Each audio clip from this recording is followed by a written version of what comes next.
Hey everyone, I'm Tassenix, and welcome to Plotting and Scheming, the Grand Arena focused podcast centered around the top 100 of Kyber 1 for Star Wars Galaxy of Heroes. This is the Season 80 3 vs. 3 preview episode. Of course, it is my pleasure to be joined by my regular co-hosts Dagger, TJ, Sasha, Aisha, and Fatal. Gentlemen, how you doing? Quick round the table. Dagger, what's good? How you been? Not dead yet. Mm-hmm. Still part of the No Quit Club. Mm-hmm. Good. Oh, did you want more? No. That was I didn't. It's all right. Off to you, TJ. How are you doing? Honeydews are a bitch, and don't do it during school hours. Other than that, I'm good. Fair. Sasha, how's it going in the off week here? Good. Yeah. Just chilling. Good. Doing anything but swugga, I imagine. That's right. That's right. Sticking to the Logging script. in. Very, very good. And last but never least, Fatal. How are you doing? Solid, man. The game has been feeling pretty dang good lately, so for once this is an off week where I am kind of content to still kind of stick with the game and keep working on it and thinking about it. So been a bit busy in my free time. Same. And that's a reasonable, introduction into our first item here. So, Remods and Relics, as always, gentlemen, our preparations for week 1. My full Cassian team is Relic 10 now. So I do have the 2 Rebel Fighter teams for 3 versus 3. Saw would be the only character that's not Relic 10 on that team. It's funny to think about. DVDE, I know I was telling you guys the other day I was contemplating that build. Before you move off the Rebel Fighters, tell us about the inspiration and the thought behind going so deep into R10 there. Well, so Cassian was granted, let's see, I had to do that for the related event. I thought about I liked when I did the preview on the stats for Clea, I just kind of like where she's sitting with the 10. I'm kind of cool with it. And I was able to significantly lower the amount of potency I needed on her. She's just at 100% now, 10-8 offense, 365 speed, and a crit damage set. Now, I know in our last episode, Fatal was really excited about the impact of defense mods on this team. I don't have that shit right now. We're working on that, but I do not have that. So, damage mods it is, and with your Malicos, I guess. Other than that, watching some other footage here from last week, I did buckle on the crit damage defense set. Went full tank. That's 4 health primaries, 300 speed, about 130,000 health, 91.5 prot, and just over 70% armor. So that's kind of how she's sitting. The rest of them were basically as I'd had them set up going into that last week. Except, did put the crit avoidance arrow on him instead of just speed. So it cost us a little, but not too much. DVD, I did commit to that bulkier build and faster at that. Cost me 700 offense, but it's still going to be a pretty brutal result, I think. Jedi Master Mace, just improving his offense. So still at 110,000 health. I'm going to calibrate what I can, and I'm trying to make this man hit 11,000 offense in a speed set. We're about to be at another point where Jedi Master Mace is probably going to be a little unusually powerful with the Datacrons, so want to lean into it. Who else? Of course, nothing new with Cinta and Clea. Dedra. I had a 2-piece of potency going in for week 3. I was able to auto this whole event all the way through the final stage. I didn't get 3 stars on the final stage, so I'll have to manually play it next time. Or maybe just run these mods, because, when I did that, there was a 2-piece of potency, and that was also with a potency cross. Now it's a health primary cross, 2-piece of health, still just about 100% potency, working on that.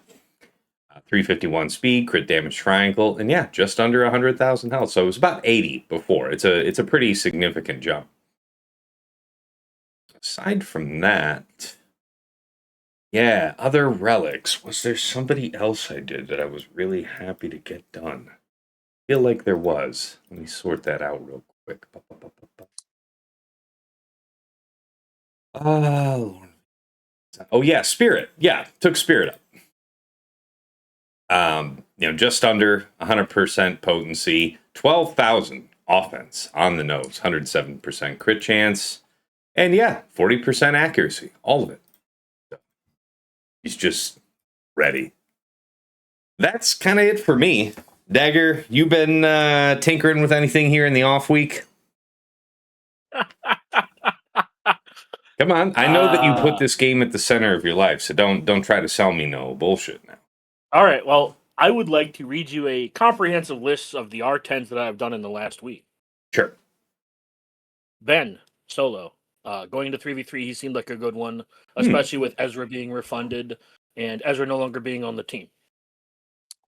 I did Kersantin because Marin was hit. And there's a lot of people in 3v3 who like to nuke Boosh and then try to chew through Kersantin twice. Maybe have a little more fun doing that at R10. And then I did Brutus on the Pirate King Hondo team. So I have Brutus and Vayne at R10. I think my guild, if I had asked them, would have preferred Smee, but I find Brutus being on the team more in GAC and TW combined than I do Smee. And then I did the Queen trio. Queen, Master Qui-Gon, and Padawan Nice Obi-Wan. choice. And I still All three have... of them up to 10, so Queen up to 10 as well? Yes, yeah. I would not have Nice. taken... It was all three or none.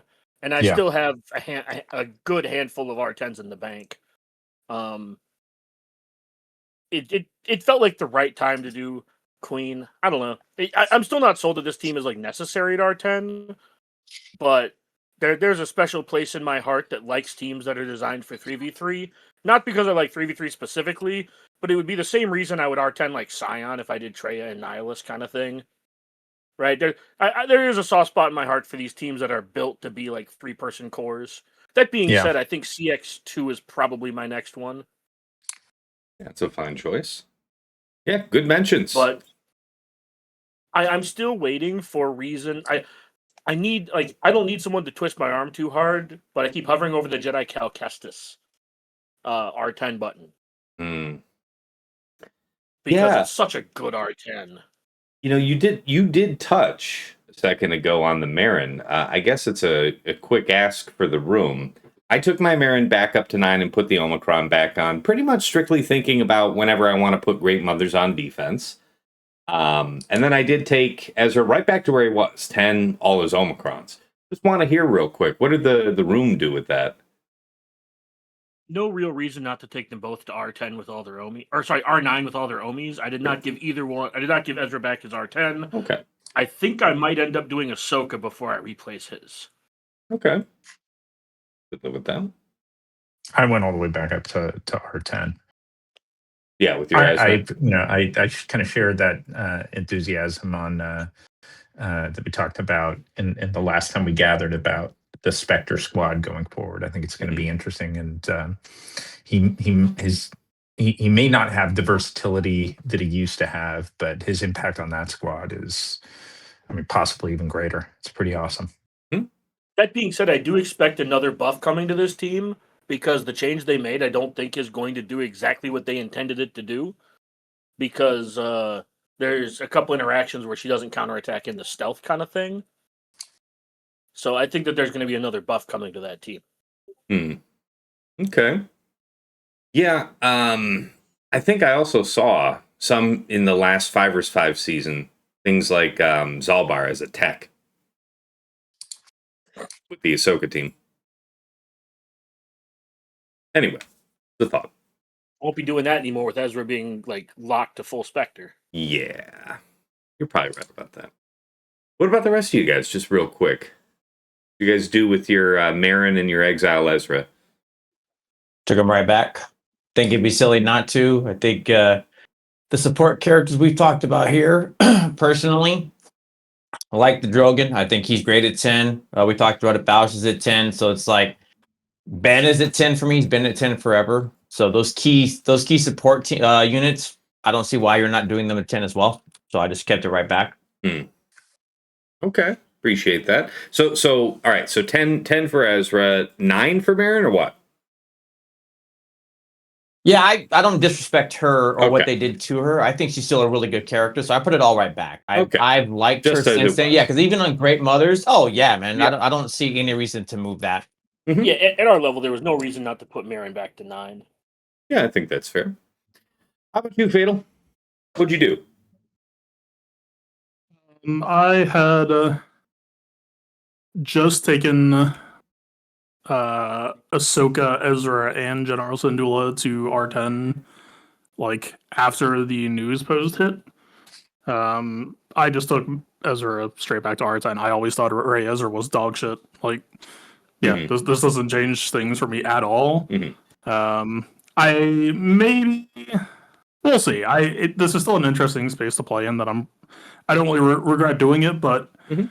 I did get impatient waiting for the details of the Ahsoka buff, and now that we have the details, it's about as unimpactful as could be. So, I don't know, that doesn't necessarily mean that my investment was bad, it just changes, right? It's not like, if Ahsoka counter was like popping Night Sister Foresight, that would be crazy. And it's not going to be, but that doesn't mean that I have no options. It means that I'm back to plan A, which is attack via other means that R10 helps with. Fair enough. Yeah, that's one of the reasons I expected to get another tweak. To be Because clear, you the both thing you they both moved- kind of circled around this wagon, but we haven't actually named it.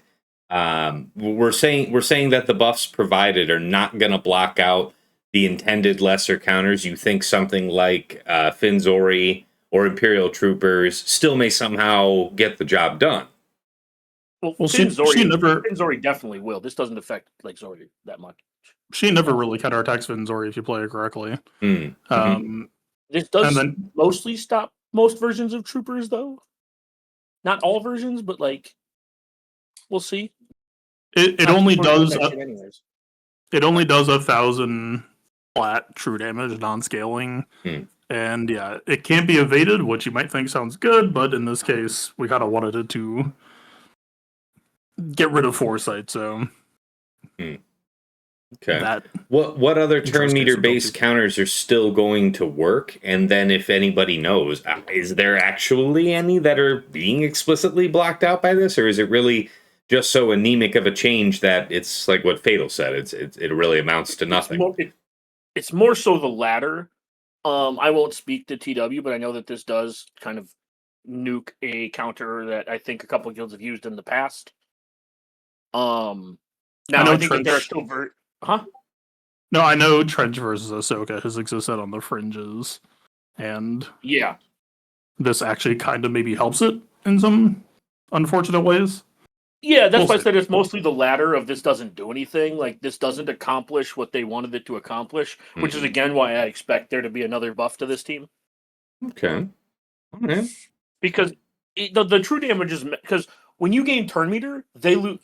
If you are attacking into Ahsoka and you gain turn meter, you lose health and protection, right? Mhm. Now, the true damage is supposed to kill off the sides for teams with turn meter trains. With Zori, you have both Finns who heal your team. So the true damage just isn't really going to do that much, on top of not being able to counter because they're in stealth most of the time. Now, that's mostly also true of of the Trench team and of a couple of the other turn meter teams that we've seen pop up here and there. The problem is that they heal themselves enough to not die to the true damage, or a piece that doesn't matter dies to the true damage, not the piece that actually matters. So yeah, I don't think this change, like the change on paper looks like, oh cool, it's going to kind of do something, but I don't think it does anything in practice, especially in threes. So Fair. we're talking about threes specifically. Yeah. Should have that focus for sure. Well, I appreciate you guys letting me take us down on that question, because I know that's a frequently asked one here about, what would everybody here on the show do with those resources refunded on Marin and Ezra. So we all put And And I will just say this: I may R10 my Ezra again after week 1, Mhm. but with everyone around us having an R10 Drogon, being prepared now for your R10 Ezra, the difference between R9 and R10 Ezra means less now than it used to, just because everyone has the tools to fight against your R10 Ezra now. So if putting the R10 back on it does actually move the needle again, I will probably put the R10 back on. But that's the rationale for why I did not put it back on. It's Because interesting. R10 Drogon is Well, it's interesting that you read it that way because in a world where most of the opponents have an R10 Drogon, why would I want to, as a default, put myself in a regular Delta situation? People losing with Yeah, but R9 Drogon? no. I'm saying if R10 Drogon exists and is one-shotting R10 Ezra, is like, why am I R10ing my Ezra? Yeah, I hear you that. Go ahead. I am doing it to go after other counters, like Great Mothers and Zori. Well, yeah, and if that and again, I might put it back on, but for 3v3, that doesn't feel like it matters a ton. So when you say going after Great Mothers and Zori, in practical terms, that's Relic 10, and is that possibly a crit avoidance arrow full timing it for you now, Fatal? It depends on which configuration I go for, but yeah, probably. I was thinking about that. Yeah, You can go for the crit block, or you can go for I'm gonna let you crit me, and I'm just gonna be the healthiest bastard you've seen. does that mean you're pairing it with a crit avoidance Kron then, Fatal? Because I know I was talking with Tass about this, and Spirit ends up being like 140 to 150% crit chance. Yep. Okay, sorry, I was just curious because I feel like the arrow alone is not enough. I know. It's you have to build it up. You build up the arrow, you build up the R10, you build up the Kron. Like, Oh yeah, this was more for my own edification, less so than trying to. Yeah, it's something to consider. So yeah, I was talking about this with Fatal with Dagger the other day about if I have a 380 Ezra and everybody that I'm competing with that's an actual player and not an Erodium is having sufficiently fast Mother Talzin and Great Mothers that or not Great Mothers and Morgan. Sufficiently fast that it doesn't matter that I'm 380. I mean, if I was 384, it wouldn't matter. Does that just make going with health or crit avoidance just strictly better by default? Nobody's slow enough to get caught out by 380. 380 is wood these days. well, keep in mind we're in a dark side turn meter plus no light side turn meter meta. Mm-hmm. Also, I've never strongly felt that Cassian's speed sorry, not Cassian, but working on him a lot. Ezra's speed, I don't think really ever mattered at all. Like, if anything, most good Great Mothers players are going to have done the due diligence that they're going to be safely going first. So you're only boxing out players who haven't done their due diligence, and then I wouldn't really be worried about them anyway. And yeah, like it even gets goofier of like there are some scenarios where like, hey, maybe you being too fast lets them doom you an extra turn where you are just racing to your death effectively. I know that like if Ezra gets to play and people are doing all the lines where they kill Ezra last, like yeah, Ezra can kill them, but I don't know. Again, it just really depends on how you're trying to approach this thing. Mm-hmm. Because I do think it's also plenty possible to at least push Marin back against Ezra's ability to kill him if we're really going down that line to like, let's say it's just a shit show brawl for both sides, the normal flow breaks down. I don't think that Ezra alone can solo hero that out if the Marin build knows what it's doing. So Okay. All right, appreciate that. Now, I took us down this detour a little while ago. Back where we were, it was TJ having wrapped up, what he was working on this week, and I haven't actually done any wrap up of anything. You literally skipped that whole setup. I could have swore I heard something. Yeah, all right, go ahead. By all means, TJ. No, you got TJ's take on the relic refund after you got mine. Yeah. That's clearly the substitution my brain did. Yes, TJ, tell us, what have you been up to here in the off week with relics and remods? Talk about my remods or no? Dagger can finish his, and then I'll go. Oh my god!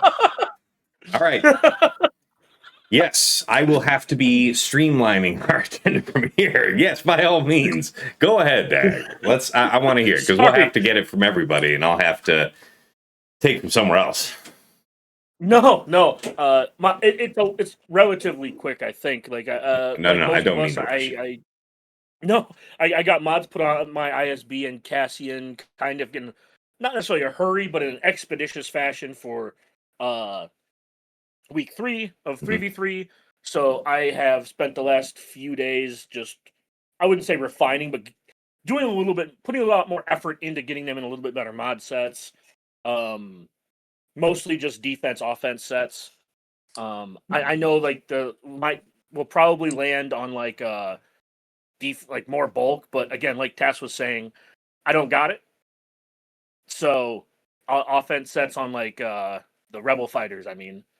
I think my Cassian's in a speed set. I'd have to double check. He feels kind of slow. I mean, I don't know how slow he actually is. Like, I don't know what his base speed is off the top of my head, but putting him in a good speed set, he still feels really fucking slow.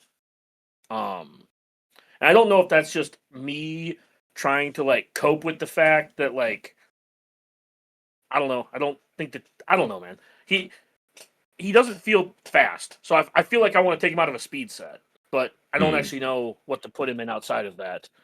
And then got the ISB modded up, except for Krennic. I still need to figure out what I want to do with Krennic, speed set or like offense set. I went offense. He's going to be fun in 5s. Yeah, and then I touched up the mods on Pirate King, Treya, and took a bunch of mod equity off of my Satil team. Those couple characters you just mentioned that you improved, you just gave them better versions of what they had, or did you change up their profiles? No, I think I put Brutus into an offense arrow from a speed arrow. Yeah, nice. Very nice. Just because I wanted to take because when I was remodding, like the I moved this speed arrow that had like 6% offense someplace else. So I just put an offense arrow on him because lazy, and then like sped up a couple of mods around that to keep him a little fast. But yeah, I still have a couple of characters I want to touch up. Like Ben, I want to touch up now that he's R10. But yeah, did a bunch of when I did my overhaul. So I pulled mods off of some good characters I already wanted to tune up. So I actually pulled mods like off of things like Brutus because I knew I wanted to remod him a little bit. So yeah, yeah. Man, it took me that tear up was like 4 hours. All right, now I'm done. Yeah. No, that stuff's a lot of work. No, I appreciate it. Thank you. All right, TJ, the Harry Potter, clearly, of our little family here. I guess you're allowed to come out from under, the little closet under the stairs. My bad for shoving you in there. Nice, man. Yeah, how's your week? What are we doing here for, for Relics and Remods? Dobby loves socks. So Yes. if you want to give that to me, now that we're past that, Yes. I think it's the same thing. I don't really do my stuff until the weekend, but relic wise, did do Luthen to 10 just because putting more love into the team. And then honestly, what I'm working on right now is what I think a lot of us are doing, and I'm just late to the party, is more towards more towards the sky. So I'm looking at like all of the fleet captains doing all the stuff like that. So, maces and taking all of them to 10 is my next goal right now. Everybody else still's fine at 9. We already talked about putting it back. So this weekend, though, what I'm really wanting to focus on is the casting team, specifically. Like we've talked about it a bunch, and really honing in on the right defense and health setup because of the FTC, and then just making sure that both the SAW team and everybody else is ready to go. I think those are my key ones right now. But I'm sure I'll have some other little things I want to chew through. Nice. Good stuff. Sasha, famously probably also not having done a lot, or what? No, you're spot on. I mean, I always under engage on the down week, and then factor in that, there's a new conquest, and with the way DC's phase out now, like this is the one shot at a set that basically everything has been about just starting to build out a new Datacron set. I do have my eyes on a few R10s. I've been sort of kicking the can on that decision down the road, but the ones I've been looking at have been the Andor characters, like, as you mentioned, just general appeal. I like the squad, and just sentimentally, obviously, as I've said many times, huge appeal for me. And I am looking at a few other sort of Galactic Republics as possibilities, like whether it's Gas, Mace Windu, Queen Amidala, and then the others that are in consideration that I'm really thinking about taking up are Sith Trooper and Sith Marauder. Just as a matter of like, I'm finding in my efficiency matches, which are like inescapable, I either have erodiums or efficiency matches, that the outcome of the Leviathan counter ends up having this like outsized impact on the whole match. Not every match, but quite often. And I'm like, maybe I just throw resources at whatever kind of tiny marginal difference there is there. Like if Dagger, not you Dagger, but the ship Dagger survives in an executor counter, and I don't know that R9 R10s can make much of a difference, but I'm like, that's something that I'll throw against that wall. So that's a possibility. But that's all I've been kind of looking at. No, that's great. Appreciate it. And of course, Fatal, what have you been cooking in the pot here during the off week? A lot of upgrades. Still kind of just getting the ball rolling on planning. I'm still trying to get used to being a proactive planner rather than letting the last minute vibes take me where they do. I have taken 4 members of the Andor squad to R10. I can kind of add on to what you said. Cassian, yes, you do it for the event, but the 10% crit avoidance on R10 really kind of helps his kit, trying to avoid being critically hit. Like I have him on Arrow as well, as standard, so yeah, it just flows nicely in that way. Vel, pretty self-explanatory. She's the tank, even though she's not a tank class, so her R10 is worse. Still makes sense to me for her to be reinforced. After this, I mean, my Luthen was already R10 from Saw, so he had it before he did. Honestly, for how this team flows, I don't know if I like it as much. Like, Axis Luthen is I'm gonna go ahead and say at this point, Axis Luthen is just a better character. Curator Luthen does some really cool stuff, and I am not like... I am, relatively convinced that it is worth giving Luthen to this team in 5v5 for some of the cool stuff it can do. But yeah, like I just... The damage is lower, the tanking factor is lower, he doesn't taunt, like... it. My Luthen would probably be lower invest in this case. And then I was planning to stop here. I did cave and give it to Cinta, largely just because she's an agility attacker, and those have some of the best defense growths. And if you're planning to pose Cassian on defense, Malicos and Queen Amidala are kind of the 2 predators you have to watch out for. And the R10 was pretty much solely just a very small margin push just to try to help reinforce that case, because frankly, if the Malicos players can figure out how to play it properly, which I'm not going to speak into existence, and if the Queen Amidala passes the quality check, those are like the 2 things that could force Cassian to offense. And then Clea, I am probably never going to give R10 for a long while, because she has what I'm now realizing. I thought it used to be a Jedi Knight Revan problem, but now I think it is just a tack attacker problem. She has the Jedi Knight Revan problem. She is squishy as shit, and there is no way out. And the only possible reason I could see to give her R10 is if I'm just like, please God, 5% relic delta, just give me, like, she gets 1,000 health, she gets 3,000 protection, she gets 0.1% armor. Like, it is bleak. how little she gets to work with here. So it's like, yeah, you are purely just like, okay, do I think 5% damage reduction is going to save me here? And I feel like the answer is probably not. I mean, I guess the crit chance could help, but she gets 100 for free. So My Basically. only response to that is she is awesome, and yeah. she is awesome, but I don't treat R10 like a participation or like a trophy award. No, I think Dagger's I'm out already here trying to confirmed make it- himself to be of the collector mindset earlier here in this episode. So that's Oh no! While we were talking, I literally just like put R10 on Luthen and Clea because I have this OCD issue where they need to be next to each. That's the same reason my Jedi Revan's R10. Shut up. their mindset.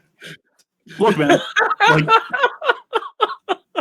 in But I'm in the Clea top versus 100, Revan, so in the Clay versus like Revan, Clay is untargetable, so it feels less like Revan R10 feels almost like an inevitability at some point, just because that motherfucker's out there and they nerfed Watt, so you cannot protect Revan from. Like, I literally the last match of GAC we played. I mean, look, my entire team got wiped, so let's be real. But if I'm also being real, even if my team was built for defense, who's the sore spot that always dies first, who can't survive for shit? It's Revan. So, like, when I talk about these, like, R10 attacker extreme margin calls, that's not me saying I'm never gonna do it. But in this case, Revan comes under fire where Clea does not. So, like, it makes more sense to be there. Like, you know, be if fair, Clea would have to be. To be fair, the two counters you did call out as being the main predators here are both relying on AoE to lay, your rebel fighters down. It's largely Malicos is like the. And Obi-Wan, I expect as well. Yeah, he's trying to slay multiple people on one swipe. Padawan Obi-Wan does not have it like that. Padawan Obi-Wan does not have armor pen. Sure. Yeah, I don't know. We'll see. But that's kind of where I'm at on that. Mhm. As I mentioned, I did give basically CG. I had been banked up on R10 mats for a while, and CG script of the Andor era somehow gave me. Well, not somehow. It did give me a bunch of excess relic mats. I was supposed to be extremely broke coming out of the Andor era, and because of the CG screw up and make good, it was just like, oh, I guess it's R10 time. So I did 3 members of the Ahsoka squad. I did KX, although Nice. fair warning, not nice. As of this moment, it appears that Dedra Muro. It's unclear if it's weakest or if it's random. I'm hoping it's random because then that means if it's on defense, it's a 50-50. But if it's weakest, that would mean that if you want Undermine to go on KX, because if in 3v3, especially if we're talking. Sorry, cut off. If you place Undermine on Partagaz, like Partagaz's whole entire shtick that makes him good is when an ally gets hit, he gets 50% star meter. And Undermine just stops that. So like we are right now caught between, is this a 100% that having a good KX locks you out of? Is this a 50-50? Or like is there a way that we can actually like sandbag KX? And having an R10 KX does not help you in that respect at all. So yeah, that was a kind of unpleasant way for the day to unfold because I had just also done him today, but Well, yeah, why we'll does see what that? the future. I mean, he was already probably having a hilariously larger life total than Partagaz. So if you're concerned about weakest, surely you were already way outside the box. Even if you have like the same tank modding on both characters, surely that's more throughput on KX. If you're good at modding, it's very easy to bring up life totals and bring down life totals as needed. It's just when a character, like in 5v5 especially, KX gets like 75% health from all ISB. Like he including counts the summon, so it's just like at R10 you just have such a horrifically high base number that it's like pretty much impossible to do for everyone. So that's just kind of where that's falling at the moment. Okay. Remains to be seen, but yeah, for 3v3 especially, if it turns out like, yeah, every match is just Partagas. Undermine, that's kind of bleak for their defense prospects. To the point where I almost maybe could make an argument for CG to change it, because they don't tend to like when investments are bad. But we Fair. will see. Very fair. All right. Any others It's to funny- mention there? Well, I was gonna say it's funny that Fatal talked about the number of R10s, and it's like this era and last era, I didn't really worry about being top 10 too much. Mhm. Like with retrying, and I just like did my roster by Relic Amplify level. And I'm like, I have like 10 more R10s than I thought I had. Mhm. Yeah, I just spent up. We hoarded for the Andor era for a while, so Coliseum piled up R10 mats, and now that Andor didn't take it up, it was just like, okay. I've never really been. I didn't know what this felt like. All right, or just pick and choose. Whereas I live under the bleachers of the Coliseum, like frantically smoking every coaxium that I can get every few days and combine into a Relic 10 as urgently and as frequently as possible. It is a life. It is a lifestyle. I did forget to mention regarding Marin. I currently have her sitting at 8, mostly just because I needed all Relic mats on deck for any R10 choices.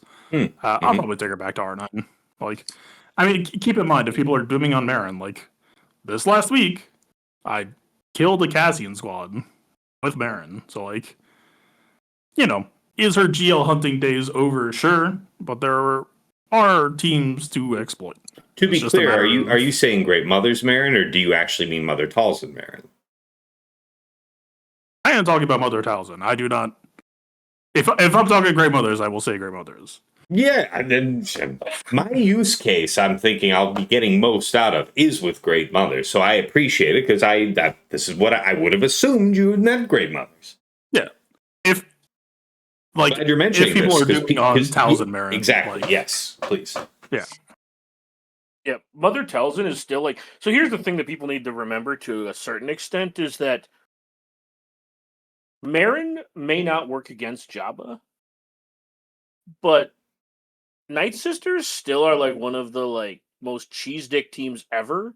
And just having your Marin at a usable level, like R8, R9, with the Omi, means that your opponent needs to like take stock of you having that. So, like Fatal said, if she ends up popping, because she'll pop up every now and then with a Kron, without a Kron, being able to beat something here and there. And with Marin, they get pretty good banners. So the emphasis of Edis versus Jabba has also meant that there has been less focus on possibly limit testing them elsewhere. Now, granted, of course, a lot of modern teams have stuff like revive prevention and all that other stuff. Like percent health resistance would also be a bit of a problem. I mean, Asajj Omicron, yeah, but like Cassian, not every squad has them, and there's something to be said for just go shopping, just see what's out there. So there are teams for which Plague is still a pretty major problem, and the problems you had against Jabba haven't really gone anywhere. The good mods you had for Marin haven't really lost value. Like, yeah, man, depending on where you are in the game, Marin could still very easily offer you the value play or the value counter cheap get out of jail free card. It's just not going to be against a GL. yeah, I mean, there's a reasonable chance. Like, I think I heard. I have to look this up, but I think somebody was saying in one of maybe it was Gambit or something. They were saying that Talzin Night Sisters like can beat Bad Batch 2 if it's down. I'm not saying people should be setting Bad Batch 2, but like Bad Batch 2 blocker vibes, you should not do that. okay. Yeah, I don't know. I'm just saying, like, I think that there are teams that it can beat. I think they block our vibes with the Omicron, so maybe I don't know if it's Omicron centric or if it's just off when you fight a GL, but Very good. I appreciate that, guys. All right, let's move into the next item here. So Datacrons, of course. Our priorities to replace from the outgoing orange set. So, it's goodbye Spider Mall FDC. What is it? Goodbye Night Trooper Kron. What handful of orange set crons were your top priority to replace? And, what were your must-haves that you're trying to go for here in week 1? Me going first, of course, I had the Cassian one ready for week 3 of 5 versus 5. And yeah, that did not go anywhere. So yeah, managed to get the others up here and just trying to roll just generally good crons, and I'll refine them getting closer towards lock. It's not going to be too difficult to improve most of these. The one that I'm really looking forward to that I haven't pulled yet is my EP cron. So that is a must-have for me that I don't have. As far as others that I would consider must-have, Depa I think is a huge one to get. And honestly, level 9 wise, is there anybody else that really jumped out to me? By the way, guys, if you hadn't seen it, there is a video that the Lost Wombrat and I made on Datacrons set 30. There's an infographic to go with it. So that's a brief set of recommendations. But yeah, I'm trying to think about anybody else. I'm really just... You should have had the infographic ready to put on screen. I mean, I have the... technically speaking, I have the technology. No, I'm just saying it'd be a decent background. And I'm not arguing with you. I'm saying, there's something I might be able to even do about that. Let's send that up and everything. There you go. So yeah, got my DEPA, got my FDCs. Wow, yeah. JKA is definitely not a priority for me, but for people in lower parts of the game, this is going to be kind of cool.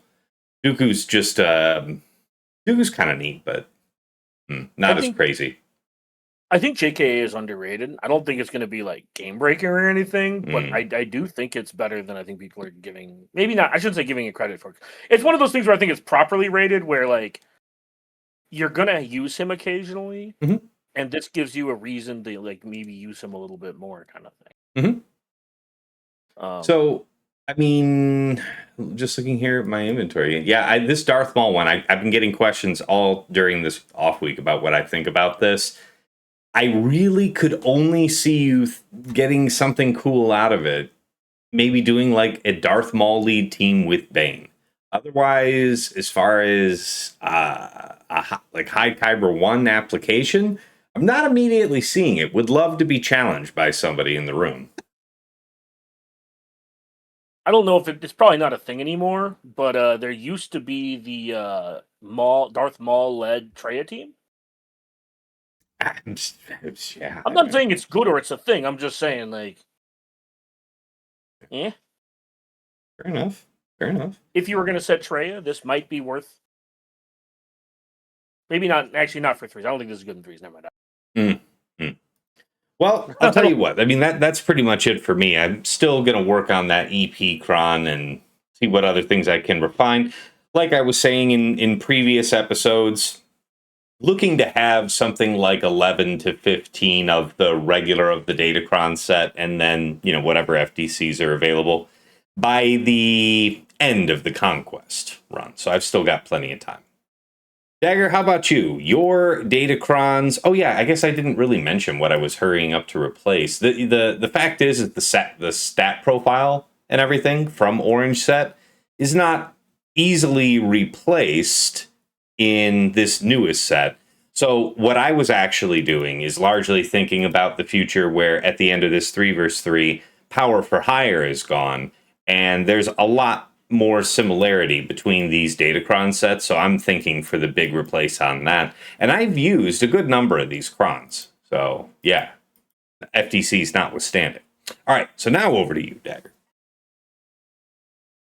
Yeah, I'm probably going to look for, I mean, are we talking about like crons that I just want in general, or are we talking about like anything that was super high priority to farm up to replace anything that was expired in the Orange Datacron set, and any Datacrons you saw as must-have? I gotta have these heading into week 1.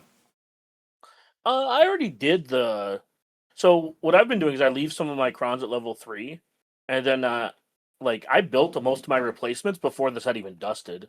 And Right, did from the you previous make two them out sets. of this newest set, or did you make them out of one of the No, previous? No, I'm saying like so some of them you can't. So this new set can't replace all of them. So Mhm. you have to like dig from the other two sets. So I already replaced the ones that I could from the previous two sets for the most part. Hmm. So I didn't feel super.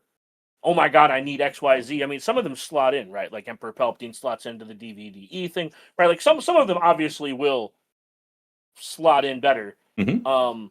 But yeah, Sith Assassin I want to pick up just for Bane. Palpatine is good. Probably want to pick up a Snips and a JKA. Hmm. Probably at least one Mace Windu, maybe two. Really? Because I'm just kind of thoroughly about the Mace, and I am a little curious. So Yeah, you're but actually you going to don't go care for the about TW. Padme team in threes, yeah? No, I don't think you care about TW. Oh, okay, sure, yeah. I mean, whatever they tell me to do. I was. I'm not really doing this for GAC. I'm doing this for TW. Mace Well, gets it used a just couple so different places happens in that you're TW. not on a TW focused show, so fuck me for asking. But you asked which ones I'm targeting, That's right. That's right. and I'm answering you. And then you, and I'm telling. I don't know how good the Dooku one is. I'll probably end up picking it up if I can, just for whatever. But the Depa one is the one that I'm like, this one's probably going to be kind of nutty. I like it. It looks good. And by the way, does Dooku suggest the long awaited return of the trench meta? Is trench once more supreme? It will still be dog shit on defense. I will still never lose to it. Oh, And but didn't you famously lose once to it? no, Pretty sure you that's did. why I have to keep saying it's shit. Is because I haven't lost. Yeah, no, And if he's I do confirmed to ever- never lose against it, but we'll If I make sure do that. lose, I am like I lose all credibility if I do Yeah. lose. Mhm. That's the entire point. Mhm. Like that's why you Yeah. see my history. I SLKR'd it once. Mm-hmm. Yes. Yeah, we had that conversation because it got close, Yeah. and he absolutely refused to do that. Mm-hmm. Very good. I do not like Trench. I do not like the team. I do not like the mechanics, and I do not like the way that his team is structured around like using just kind of medium level characters to do things. Like Mhm. give him like a real team. Give him like Kalani and like a real like separatist team. Mhm. Anyway, I digress. Yeah, I think I want most of these level 9s, if I'm being honest, just because I think like you're gonna use snips on JMK, so I think that's what these level 9s basically are to me. Yeah, maybe this could be one of those things where it depends on how it's actually coded. But to me, a plain reading of that level 9, the whole thing, to me, is conditioned on Padme being the lead. Sure, but that doesn't mean that I won't just have a snips one for JMK. Well, that's why I asked, because, like, this cron, surely you'll make use of whatever it is outside of the 9 with JMK. I completely believe you, but yeah, you specifically calling out you were excited about this for JMK. Did you know something I did not? No. I said that it's one of the ones that I'm. So, okay, I could just say, hey, I'm targeting Mace for my JMK cron. I mean, you're going to build this cron for health and crit damage regardless. Mm-hmm. So it's going to work on Padme or JMK. That's all I'm saying. Sure. And but again, it's one of those things where it's like, yeah, it doesn't work with JMK, but it's like whatever. You're going to take JKA. You're going to use him. You're going to make Mace. I mean, Mace is probably what I was thinking as my level 9. Again, I'm operating under the assumption that this whole Ahsoka, this Snips level 9 is dead if it's not Padme as the lead. Yeah, but I mean, sorry, Isn't that the case with the Mace one as well? Because I know the Oh, is that shit? and I'm not sure because about Mace the has to mechanics. be turn meter. Mace has Yeah. to be Well, turn yeah. meter. I knew Mace has that to when be I in turn saw meter, it. so no JMK. And then the Snips one, the opening phrase is if Padme is in the lead. And what I don't know, and I haven't tested this out, is I know there aren't clear grammatical rules in the way they write these mechanics, but Sure. they do have some of these abilities where they'll have like a conditional clause, and that condition only applies to like either like just the subsequent clause or just that sentence or just that Right. paragraph. So I I don't know, but the way I read it was if you're using something for JMK, that neither the Mace or the Snips one will be active at all. So to me, it looks to me that only the first clause would not work for Mace because the subsequent ones don't seem to depend on that. Whenever Mace Windu gains turn meter, he gains 5% max health, stacking max 200% until the end of the encounter. End clause. All right, that one doesn't work. Yeah, you're right about Shattered. You're right about Shattered. But then there's the next two things after that I think would be working. Yeah. Okay. Yeah. So the alternative would be just me say like I want like Mhm. 4 good Galactic Republic crons. Yeah. I mean, Solid. I use the level 9s to substitute and delineate which team it's for. Mhm. That doesn't necessarily mean that like my JMK one is going to have a Snips level 9. It's just I have an OCD issue, and that's something I have to deal with, not you guys. Fair. So fair.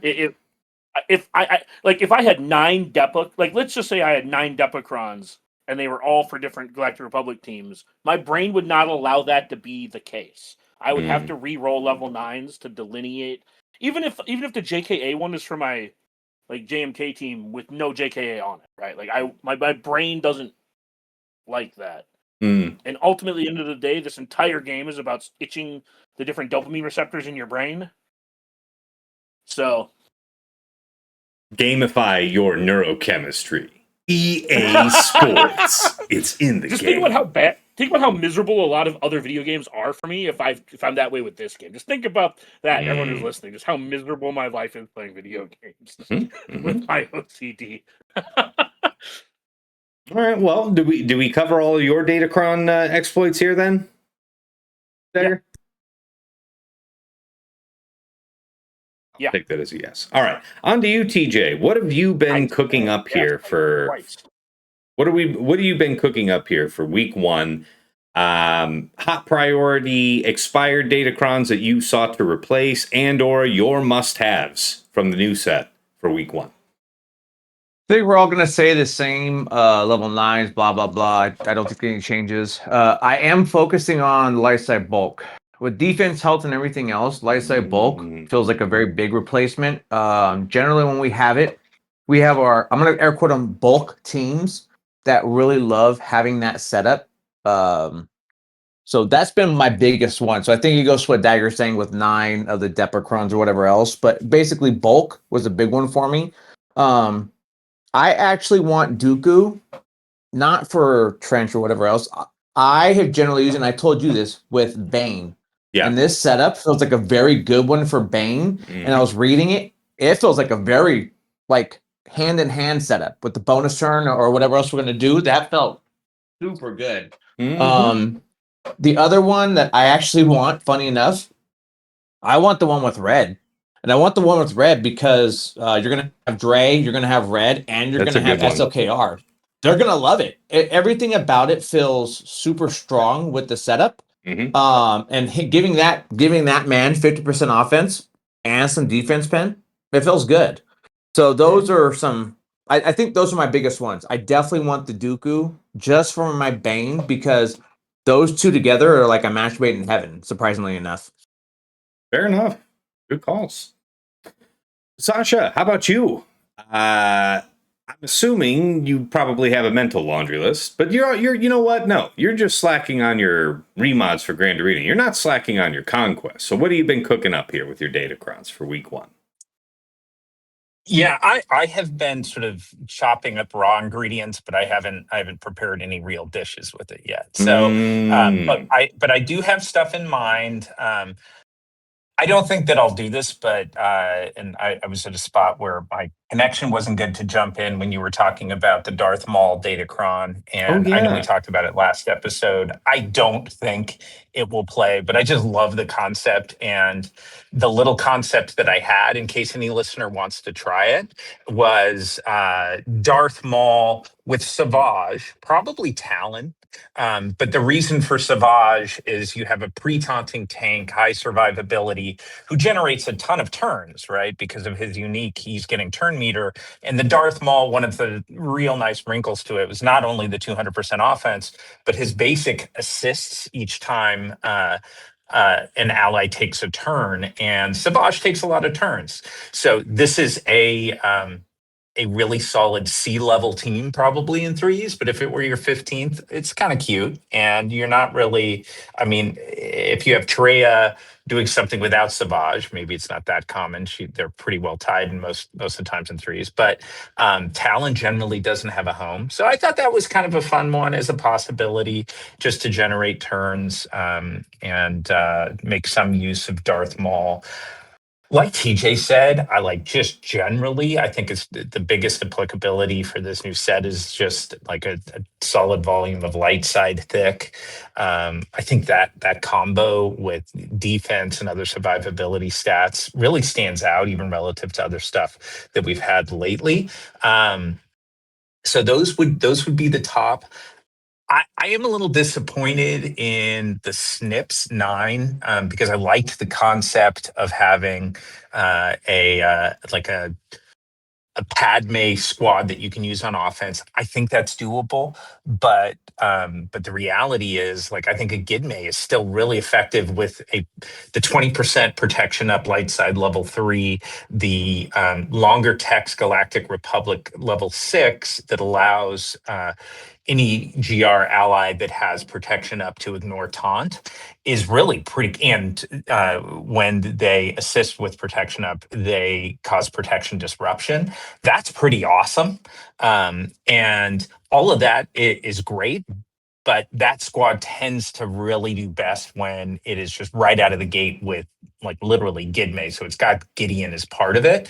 And you can add Snips as your third, but I actually find it super potent as a team if you have GMY and you have the turn meter set up. So I don't know that I'll get to use that level 9 Snips as much as I like the concept, but the 3 and the 6 are really good for Padme. So those are some of the top ones for me. I think the rest has been fairly well covered. I do think that the FDC stuff is impactful and interesting, maybe a little less so on some of the stats, but still pretty solid. I'll be curious to see how Cassian does, probably with Valencinta. And then the last thing, this is probably more for 5s than for 3s. I touched on it like a week or two ago. And I have not tested it because I didn't pre-purchase the Darth Revan FDC and the removal of Foresight that it includes on the Darth Revan level 9. If that just gives any hope or prayer to a Sith squad with Darth Revan in it being able to stop a Maz Kanata counter. Because Maz squads, have that foresight and others. And I doubt it. Maz mows them down most of the time. But that was just this one little wrinkle where I'm like, is there a hope or a prayer there? So those were the ones that, again, I haven't fully built out all the stuff I'm eventually hoping to get by the time we lock in. But those were the thoughts. Very good. Appreciate that. Fatal, of course, what have you been working on here? Your priorities for this first week? I can unfortunately report that there is no hope. I was just talking with someone right before this, and they said that no, Revan dispels foresight at the start of the turn, and then it's like Maz puts up the foresight after. So that does not work. You cannot be saved. The hard counter will counter hardly. I mean, for me personally, with this set, I think most of this set is extremely overrated. I was largely just focused on stats in level 3s and some level 6s. The desire sensor, as it works, does tend to work, so I am pretty much chock full of all I was really trying to farm, to be honest. My first and only goal was I'm gonna get a good Queen Amidala. It's been too long, so I was just looking for a light side cron that rolled crit damage on level 7 or level 8. That didn't happen, but because the desire sensor works as it does, and in my heart of hearts, I did not give a shit about anything else. I got everything else, and I didn't get that. So I have some really nice defense crons. I have Snips, I have Depa, I have Ace, I have EP.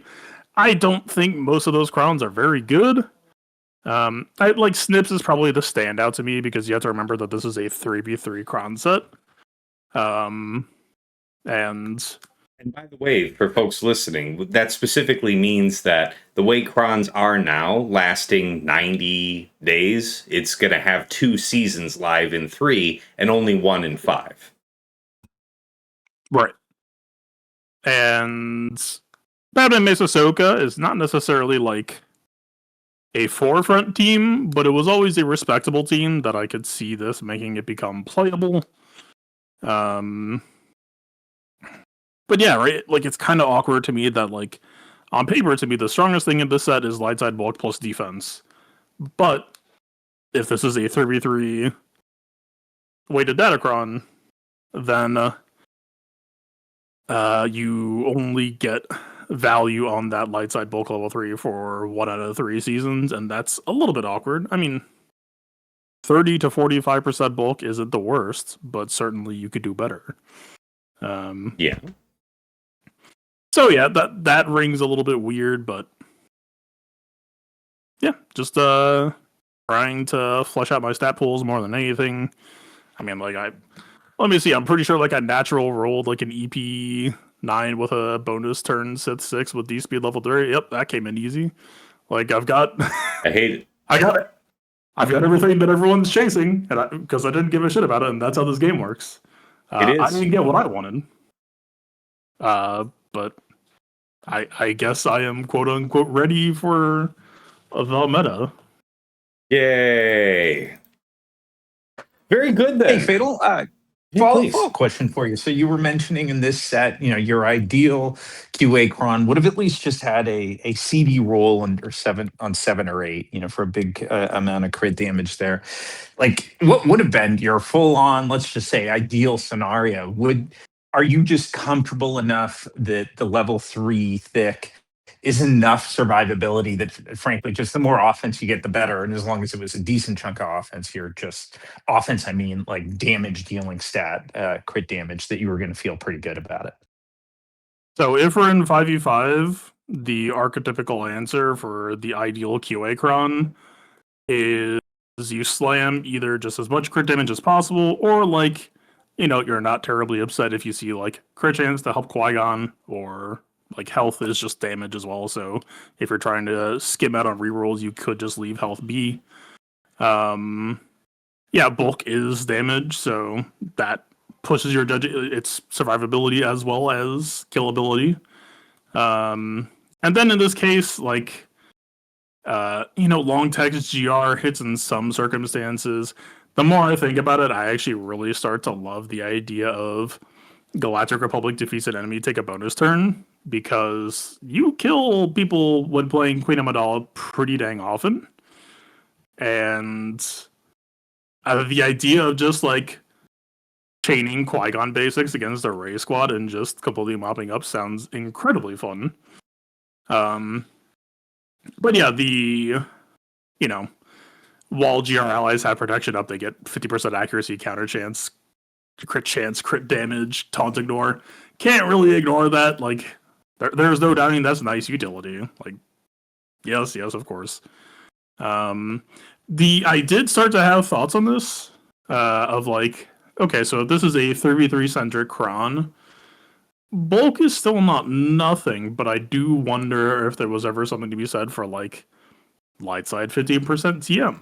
Maybe could feel cool, right? If we're just talking like faster turn cycling, increase your pressure a little bit, as long as you're just like confident that you don't need any more help in the bulk department, I could see that coming together fairly nicely. I was thinking about, since it's an option, to run the turn meter refund instead of bulk for my JML cron, because it's not that the bulk fuels the coin, right? Yeah, it's an interesting one. Mm-hmm. Mm-hmm. The only reason I would do bulk is if you were trying to make JML work versus like something really strong without JKR. Yeah. But I think the vast majority of teams you're going to be taking on with JML in 3s and 5s, because you won't have JKR, the TM is probably just better because it's leveling up coin. Sure. Now coin Yeah, gives like 20% turn meter. And for just a reminder to everybody, the thickness that added protection that would come with the thick 15% level 3 doesn't apply to his leadership special for JML. Right. But But it it does does figure in impact for speed. Satil, funny enough. Satil, sorry. That's it. Yeah. Funny times.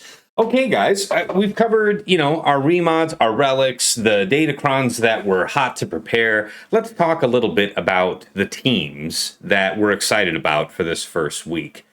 Obviously, one of the first questions people are going to have is the split for Rebel Fighters. Correct me if I'm wrong. I think the default is going to be Cassian with Cinta and Vel, and then Saw with Luthen and Clea. Now, some folks have talked to me about, well, Tass, we can actually make 3 functional Rebel Fighter teams right now with Mon Mothma lead. What about that? You've still got the Chirrut and Baze Crown running around. Can't we make 3 good teams out of this? I still think that you're forcing it to try and make 3. I think that just making the 2, the Saw and the Cassian team, is probably good. And also, I think Fatal alluded to it earlier. Like, I'm personally, I understand it's a lot of text there for Mon Mothma. It's not text that really impresses me. I don't immediately think. Go ahead. I'll say, if you were in the market for brute forcing 3 teams, Saw Chirrut Baze is probably the best usage of Chirrut Kron, and then that would give Clea and Luthen to Mon Mothma. Mm-hmm. But that just feels worse. And people are used to the summon tanking, but that's a feature only under Saw. So people might think that, it's okay, Mon Mothma with Luthen and Clea, at least we'll have the resummonable quote-unquote tank, right? Not right. Oh, it is resummonable. But it's not a tank. It doesn't taunt itself. Oh, fair. No, that's fair. Yeah, it doesn't mark itself. Like, you're not really... Yeah, but Mon Mothma doesn't really worry about that because that's not a defense team. Mon Mothma is like is like a turn meter team on offense. Mm-hmm. Well, people are going to think that they can have 3 viable Rebel Fighter teams on defense. I'm like, nah, that's not it. It's the same trap we had with Pirates, where it's like, we can make 3 pirate teams. It's like, right. Yeah, but one of them is going to suck, and the board's not that small. Yeah. The board's not that big. Yeah, in High Kyber 1, like an Athano-led team was maybe meta with the very first pirate set, I want to say, in 3 versus 3. But that's it. So, okay. So, any disagreement from the room, really, or any further commentary to add about the division of these Rebel Fighter teams? I'm mostly thinking about checking them on defense, but feel free to chime in with any offensive aspirations you have. I wonder how much better Cassian Luthen Clea is than Cassian Cinta Val. Or worse, right? I think that would be an offense team, though, right? Is it? You said Luthen Cinta? Oh, no, I didn't say Luthen anything. I just said because you can still put okay. If you put Saw and if you put Clea and Luthen with your Cassian, then you can do either Chirrut or Vel and Saw or Vel and Cinta on Saw, and you're just throwing one of the other 2 away. The point I'm trying to make is you're throwing one of these duos away regardless. Mm-hmm.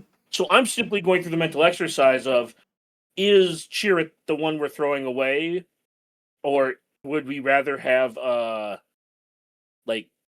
you get what I'm trying to say? Because if Cassian Clea Luthen bad, or is it just we don't think we need that much for that team to be good? I mean, good question. If somebody else in the room has an answer for it, I don't know. I already told you guys what my plans are. What say the rest of you about Rebel Fighters? Things got weird the last 24 hours. So I was chatting shit with a guildmate and throwing out stupid ideas, and inadvertently kind of realized that Baze with Cassian lead with the FDC does some kind of crazy things, and so I was just gonna probably vanilla default to Cassian Vels into Saw Clay Luthen. But now, if I'm looking at it Baze as like a puzzle to try to solve, things get a bit weird, and I need to figure out like the best way to try to set it up yet. And I don't know what the answer to that is, so I don't really have a good answer for you. But it's like, If it's you know, about the Baze mechanics in himself, why not just capitalize on your Chiricron then? Cassian Chirrut Baze. no, this is only a combo piece for the Cassian FTC. Oh, I see. Okay. Got it. So you're still working out the optimal third. Yeah, because like I'm trying to figure out a good way to set up Undermine. Clea doesn't really do that. I don't know who is going to do it the best, so I'll have to steal on that. But it's like, I don't know. I was also having thoughts of like, okay, if I'm going down this route, and let's say somehow it is Clea, you know, like I think Vel under Saw actually probably doesn't sound that bad either. If it's like Saw, Luthen, Vel or something, because she is a support, so she does get the cooldown reduction, which means stuff like more AoE blinds, more entrenched. Oh, Certainly, yeah. that doesn't sound shabby. No. Yeah, I don't know. There's a lot of configurations possible. Some are kind of more cookie cutter ABC, and those certainly seem to have like the safest bets, like the strongest synergy. But it's a lot of that stuff feels like it might wait for me until after the FTC, or unless the FTC experiments just go catastrophically bad. Yeah, I don't know. In terms of stretching for a 3-piece, I mean, the super endgame answer is we don't really need it. My answer is like, I have plenty of respect for Mon Mothma, but until CG can print a single unit that subsumes the role of POW plus Hoth Rebel Scout, I don't think I hold much interest for Mon Mothma. Certainly not in 3v3, but even in 5v5. It just, I would like a predictable turn meter training source that won't screw you over, and ideally can also be shut off at will, because Hoth Rebel Scout can screw you by doing too well as much as he can by not doing enough. You know, maybe I'm selling it short that like maybe there's a Battle Mon Mothma version possible, but All right. I also think I'll just say really quick, Please, after we get done please. with this, like Cassian's not even in like the top like maybe 8 teams I'm actually interested in for this season. You Like, got a there's ton of laundry stuff list that you I'm- want to rattle off here? Oh, I want to let everyone touch on this Rebel Fighter split first. Sure, first. yeah. I mean, wanted to- just so you know, I mean, I was going to take us quickly through the FDCs and then let you guys run wild. Oh, sorry. I just didn't know how much you were curtailing us after the whole thing. At the It's already happening. It's already happening. You're in it. Sorry. You haven't seen it. You are not watching the walls close around you. Eat shit. Yeah. All right. I don't want to deny. I know Sasha and TJ are doing other stuff in the background here while they're so kind as to be with us. Regardless, either of you guys had a comment on the Rebel Fighters? Otherwise, your splits, your planned usages, anything we hadn't already covered? Nah, I'll leave that for Not when. bad. Yeah, I'll leave that for when it's time to prep up for defense. I know we're gonna do something, but going 3 feels bad, and we've generally never been able to do that like effectively. Okay. All right. The next one that probably most are going to be interested in here is, at least with the new factions from the previous era, is Dedra. Are we thinking now? We have an active 3 versus 3 Omicron on Dedra that we don't have otherwise. Are we thinking that there is viability for this on defense? Fatal was talking earlier here in the show that if it can be controlled or predicted about how Dedra assigns out Undermine, it would be preferably going to the tank. Then the implication I was hearing, Fatal, feel free to disabuse me of any incorrect notion I've got here, but it sounds like if she puts the Undermine on KX, you might have something there.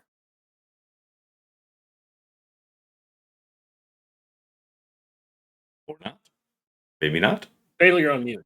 Fatal's on there. Sorry, I've been I feel like I'm getting a little bit sick. I've been coughing a lot. No worries, man. Sorry to hear that. KX retaunts whatever any undermined ally gets hit. And so that includes himself. And so, yeah, basically, like, if you got the undermine on KX, even if he's taunting and they hit him with a dispel, as long as like it's like a physical hit, you're good. Like, he is just going to retaunt. It's a sticky taunt. Plus, Can he rip it's their TM if they dispel him too? yeah, with the FTC. But also, like, part of Gez's whole shtick is getting turn meter whenever allies get hit, and undermine stops you from getting turn meter. And so, again, whether it's weakest or random, like, option A is your team works as normal and it's interesting. Option B is your team is extremely dysfunctional and loses almost everything. Right? Like, the entire premise of this FDC is every time your partner Gaz goes, he's going to increase cooldowns, and he's supposed to be going a lot. And so, if the end result is Dedra saying, "Yeah, cool, Omicron, buddy, hold this undermine real quick," that's unfortunate. That's bad for business. That would make me feel like ISB is offense only. The stat profile is also pretty good for defense too. It is. It's just great for the team, but yes, also for defensive application, for sure. Well, I mean, the CA being like, if you wanted to go in on this and put like CA arrows on, like, it's gonna be really hard to crit them, etc. Like, This is all a ruse, an elaborate ruse by Fatal, because you see, he was telling us that he's thinking about that crit avoidance arrow on Exile Ezra earlier. So this is just the, Ahsoka Tano Kron. That's what's actually happening. I don't think I'm using this Kron there. I don't know. This to me reads as baby's first Chota Kron. Like, it's just worse Chota. Yeah, that's fair. That's fair. Yeah. All right, Darth Revan. So I think I was pretty bearish on this one in our last episode talking about it. It wasn't a priority for me going into that final week of 5 versus 5. I personally, like, using Darth Revan's lightning does the healing that I need, such that I don't feel like this 6 is a lot. The 3 is largely not interesting if Darth Revan is alive and we're under Malgus or Darth Revan lead. I'm not really sweating this one because stun is, I guess, healing immunity, but stun is mostly the thing that I'm worried about. And then this is kind of okay, but the Mass Assist, basically whenever he uses a special ability against a target that has Corrupted Battle Meditation, he'll follow up with a basic, and then with this level 9, that means the entire team will follow up with an assist. Okay, nice. And then the last clause gives you high uptime on Corrupted Battle Meditation, so maybe, but I don't know. They're going to mass assist, and so what? You've got a team full of 2 tanks, 2 special damage dealers, and 1 physical attacker, and you're all going to mass assist with your 100% armor penetration when 1 out of 5 characters is a beneficiary at all, and I don't even know how strong. So I'm not really wowed by this Kron, but I know Dagger has different feelings. What do you got? Oh, I just really like this Kron. Like, even though this is a Sith, this set has a Sith like sub theme. Like, the only one I can think that's going to be good is the whenever you inflict like fear pain, you get 5% offense stacking, and that doesn't even feel good when like the Malgus team already has whatever his debuff is that gives crit damage, and then like Darth Revan giving out additional offense.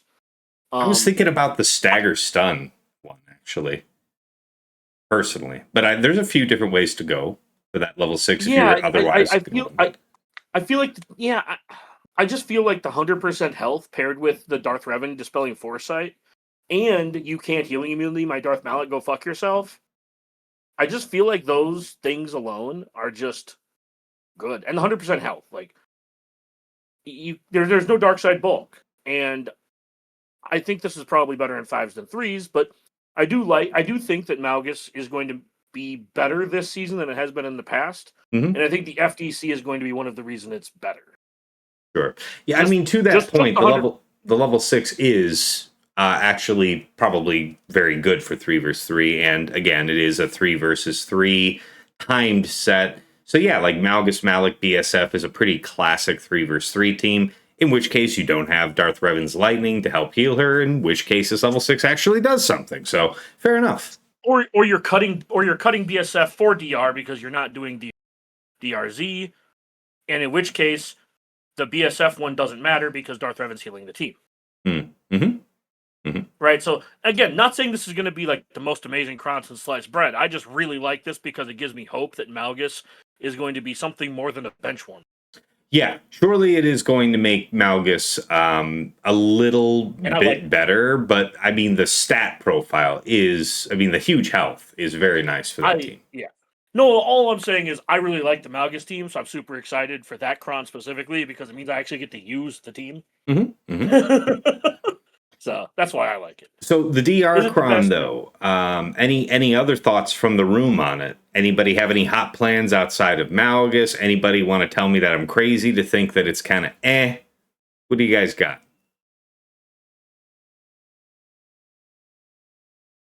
My general sentiment just goes back to they've done pretty good at trying to explore other alternatives. I think people more are upset with the fact that you have all of this Sith going on. DR is one of your primary Sith, if we're saying that, and then we're going to give him a Kron. I that's the only thing I come up with when we talk about how it's like the unfortunate timing. Now, if they did this like a set before or a set after, sure. Other than that, to me, this is the fourth one out of the bunch. Just because if we're talking threes, it's DRZ is pretty much where it's at 99% of the time, just because I need to break free. Daryl will do that for you. You're just going to go take your 54. So the other reason I want this Kron really quick is because it's probably going to be my Hondo Kron after Vayne rotates.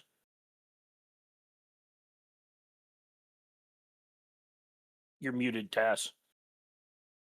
Oh, yeah. Yeah, no, I could see that. I could see that being well served there with the armor penetration being good for Brutus and SM33. Pretty nice. All right, thanks. If there's nothing else there on the DR Crown from you guys, Luminara. So we were all kind of excited about how we would apply this in that last week of 5 versus 5. What do you see as the vision for this? Because, is this a cron that you're using now for cam, really? I assume that the cam ability is probably the most interesting in threes. This Luminara thing seems like the team that you're sticking it in is you get this cool effect, but then you have like 2 presumably good characters and then also Luminara. So what do you really have there? I'm thinking more in terms of Cam somehow, but even then I'm kind of fumbling. Maybe that's something where it wouldn't be that. I don't know. I struggle with this one. What do you think? What do you say? Oh, I would say like this is like one of the only reasons I can think of to actually use Keller and Beck. Yeah, Keller and Jocasta and then Lumi. Oh, I was just saying with Cam because he's gonna insta give somebody. Okay, sure. For the Cam. 3v3? Yeah. No, I'm just saying like other than that, you're just using it for level 9, probably. Yeah, and to be clear, I think we talked about this last episode that the value of that instant defeat is probably more overstated in 5s than in 3s. But yeah, you get the instant defeat when he switches back to the form that he starts in. So if I'm correct about this, he does the Armor Shred special, then swap to Makashi, then another, at least 1 special, if not 2, and then go back to Ataru. So yeah, it's special swap. So on Cam's 4th turn, he's killing somebody. Yes. 4 turns is a lot in 5 versus 5 to ask for. In 3 versus 3, you have better chances of pulling that off. Also, the stat profile is good for Keller and Beck. But that's the other problem that I'm running into with the Lumicron is that if I'm just using the level 9, stat profile is a bit awkward for some of the teams I'd like to use it on. Mm-hmm. Could be your new bootleg, Queen Kron in 3s. I mean, let's think. or it's like a Wampacron replacement, right? Yeah, exactly. Which is how people were using that with Queen a lot in threes. I want to say. I You can know see what's this so also so on Great tempting? Mothers. Sorry. No, do it really quick. It's not viable, but again, it's just tantalizingly out there as like a concept, and this is like the inner child in me, like an old school Qui-Gon squad. I mean, this is a ton of offense, right? I was even thinking in fives. I Yeah. thought about setting it, and you set it with Qui-Gon, JKA, Cam. And then you throw in their two other friends. So with Kid Fisto in fives, then there's no dazing your JKA, and there's a little bit of survivability. So that maybe they hang around long enough to get Cam his fourth turn. But when they go off, they're sure as hell going to hit hard, and it's quite possible the attacking squad has no protection at that point. So it was kind of an interesting for the old school Qui-Gon Jinn. I mean, in threes. Words I never thought I'd say. You're really going to be missing Kid Fisto, but just the concept is kind of fun with 100% offense, and JK goes pop. But JK's got his own thing and other stuff. But that was one that I don't know, inner child liked. Just a reminder for you, Sasha, that both Kid Fisto and Luminara have leaderships, I believe. Mm-hmm. Yes. Sure they do, Duggar. Sure they do. The age of the Kit Fisto lead is upon us at last. TJ, the moment we've been waiting for like a half a decade is at last come. The Kit Fisto supremacy. Hey, I called that out a long time ago. Same thing as I did for Dagger, and getting back to, what was it, Dagger? What did I talk you into? Empire, Krennic. I was talking to other people in the Krennic too. No, you got me with the FOSF. Task got me There with you the go. Krennic. Task got me with the Krennic, and I never used it. And you got me with the FOSF. Yeah, Good one. Good one. No, I'm waiting for that. Give me IGD. We're going back. Let's go. Somebody go and die. All right. So we've talked a bit about the regular Datacrons from the new set and our plans for that. Now we just ironed out a bit about the usages of these FDCs. Are there any other teams outside of these Datacrons we've discussed that you're particularly interested in to try for week one that you can afford to discuss? You don't have to unveil all of the secret sauce here. Oh yeah, I got we have the Amp-Ag, as Phalo calls it, the Amplify Agony. For those of us who sometimes forget what Amp-Ag means, Mm-hmm. we have the Amplify Agony level 3 for Jabba. That's always exciting for me. I really like that. The other teams that I'm really excited for are like Queen and Satele with Bulk. I can't wait to see what Satele with Bulk does. Yeah. Right, like actually being able to meaningfully do things with Bulk. Because half the time, like I know I've talked with a couple people about just like I sit there just clenching, hoping that enough people don't die before you get a turn, and Bulk's going to do a really good job in making sure you don't die before you get a turn. Yeah. And then also when you do get a turn, they're going to die that much faster. Yeah, I wonder about how well Satele would do against Lord Vader in 3 vs 3 without the extra couple of assists triggering that true damage. But whatever you're missing in terms of extra assist, assuming you have some kind of balance struck between protection and defense, you probably have time on your side. Yeah. And Yeah. I already mentioned Malgus. I'm excited for Malgus this season. Mm-hmm. JMM, we already kind of touched on that one too. And obviously Great Mothers. I think that Great Mothers is getting a ton of like cool things to do this season. Especially now that, TM versus no TM, it's like not only is she taking on like Ahsoka, but I expect, what was it, a couple seasons ago, people were holding Ahsoka Ezra to two-man Jabba in some of those efficiency matchups. Mm-hmm. And I think that means we're going to get to try out Great Mothers on a bunch of stuff. If people aren't willing to just let you Great Mothers their Ezra now. Fair enough. Night Sisters with Amplify Agony. Curious to see if they're beating anything. Mm-hmm. And then Bulk with Gas is always fun. Yes, true. Also a Galactic Republic team, maybe getting to capitalize on the new set. Mm-hmm. Yeah, and that's all without mentioning any of the new teams with FDCs. Well, Right. I guess except for Mounties. And then obviously Queen with Bulk or the TM. I think the TM might be better on her specifically because she generally doesn't have a problem surviving. So I think the only time I'd want like a bulk level queen is if they were putting the Lumicron on Ray, because Well, then you're you in particular would probably get more value out of the turn meter since you've gone to the effort of having your trio all at Relic 10. well. Even so, what I'm saying is, even when they were R9, I never felt like I was in danger versus Ray, Mhm. or even Stranger. So Okay. one of the things that all I'm saying is, I think the bulk is good if you think you might actually die, and I think there are some things that people will set like the Lumicron, because not only is it going to remove the protection from Padawan Obi when he assists, it's also going to double Ben's offense. Mhm. So I think bulk might be necessary for that fight if they're putting the Lumicron there. But outside of that, yeah. Also, light side TM with Seer. I think that's more of a 5v5 thing when you get like a couple of light side characters in there. But also like once you get your train rolling, you're just going to give Malikos more turns, and giving Malikos more turns, as well as I do, is just fun. You're not concerned about, losing some of your stacking benefits from the Seer lead by having at least one of your characters go faster than one of theirs? What do you mean? Like you said, you like the idea of light side turn meter on your Seer team? Did I mishear you? The special, yeah. Turn me to run special.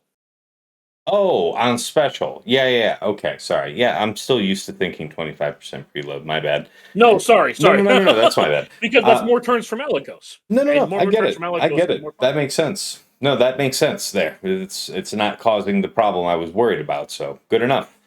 Yeah, but the rest of you this set guys? is. Oh, I say Fable's right that this set's a little weaker than some of the other ones, but that doesn't. It is adding layers that I think are going to be fun for me in threes. Okay. All right. How about the rest of you guys? It's just kind of open to the floor here. We don't have to round robin it just in case we already covered most of the teams that you guys were interested in earlier, but I just wanted to give you guys the floor to mention any other teams you're excited about that we hadn't already covered. Going once. I'm not shouting out any specific teams here, but I will say that I do think, in some respects, the board is. What's the best way to put this? People say there's too many units for this board, and my running theory right now is the board is smaller, larger. What's the correct word here? The board is bigger than you think. There is only so many modern teams to go around. Modern teams have kind of jumped up in quality, a slight amount, but a real amount. And it feels like if you play at a certain level and you operate at a certain level, I am beginning to have the telltale old feelings of like, wait, I might actually be posting so much that I can't clear type feelings. Now, if my opponents are posting abysmal dog shit from 6 years ago, then I'm not going to have that problem. But those aren't the people I'm worried about. I'm worried about the people who play Galaxy of Heroes and use teams that they farmed in the last 18 months. And if they do that, well, that might get spicy as fuck. I actually have no idea how that plays out. Like, that actually sounds hard. Or it was going to take a lot of work to figure out everything. So that's really my prediction. Feels like it's. Sorry. No, that was it. Yeah, this really feels like it's taking like teams 18 through 30 and like moving them closer together. That's kind of how this set feels. Sorry. Once you get to around like 30, things fall off a cliff pretty sharply. Now, I don't know what the magic number in 33 is, because, like, Stormtrooper Luke Lead exists as a 3v3 predator in its own right and blah, blah, blah. But the other thing that's nice about threes versus fives is it has, to coin a term, the game mode has a GL delta of 5, and that GL delta I define as the amount of defensive squads that you can set versus or minus the amount of GLs that your opponent can hold. So the fact that we have 10 and it's a gross oversimplification. There are many squads that are far more effective than GLs. but just generally on threes. I do appreciate that expansion of width and scope relative to GLs. I appreciate that. Anybody else wanted to mention other teams that they are excited about here for this first week? All right. Guys, appreciate that discussion. Really good, actually. I have some more prep to do this week that I wasn't thinking about, so appreciate it. Let's move in to the patron questions. First up is from Izeta. What's your plans for the Rey team now that presumably Ezra will be back with Ahsoka? I've been debating Luminara, but I think we'll probably want a tank there. So he's mostly thinking about the stat profile, surely, with the Rey. That is an option.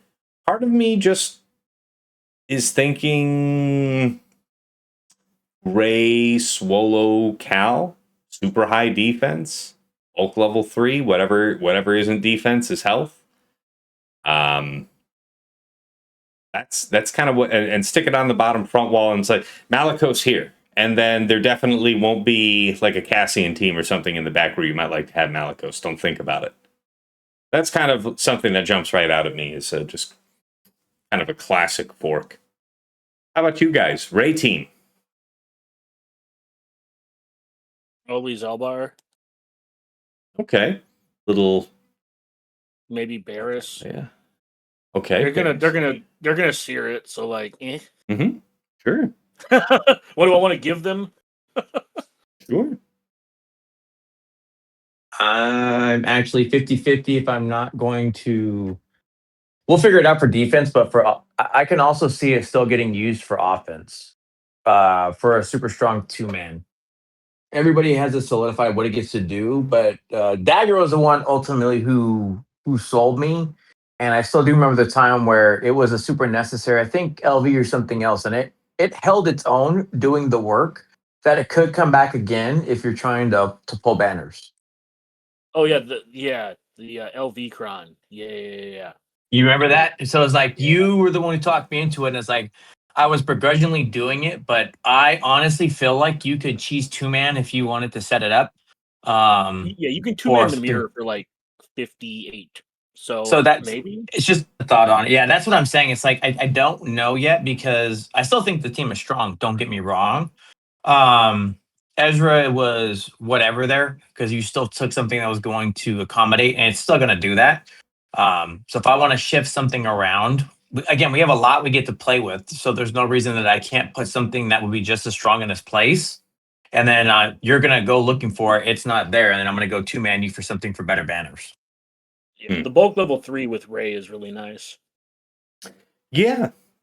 It's on my list.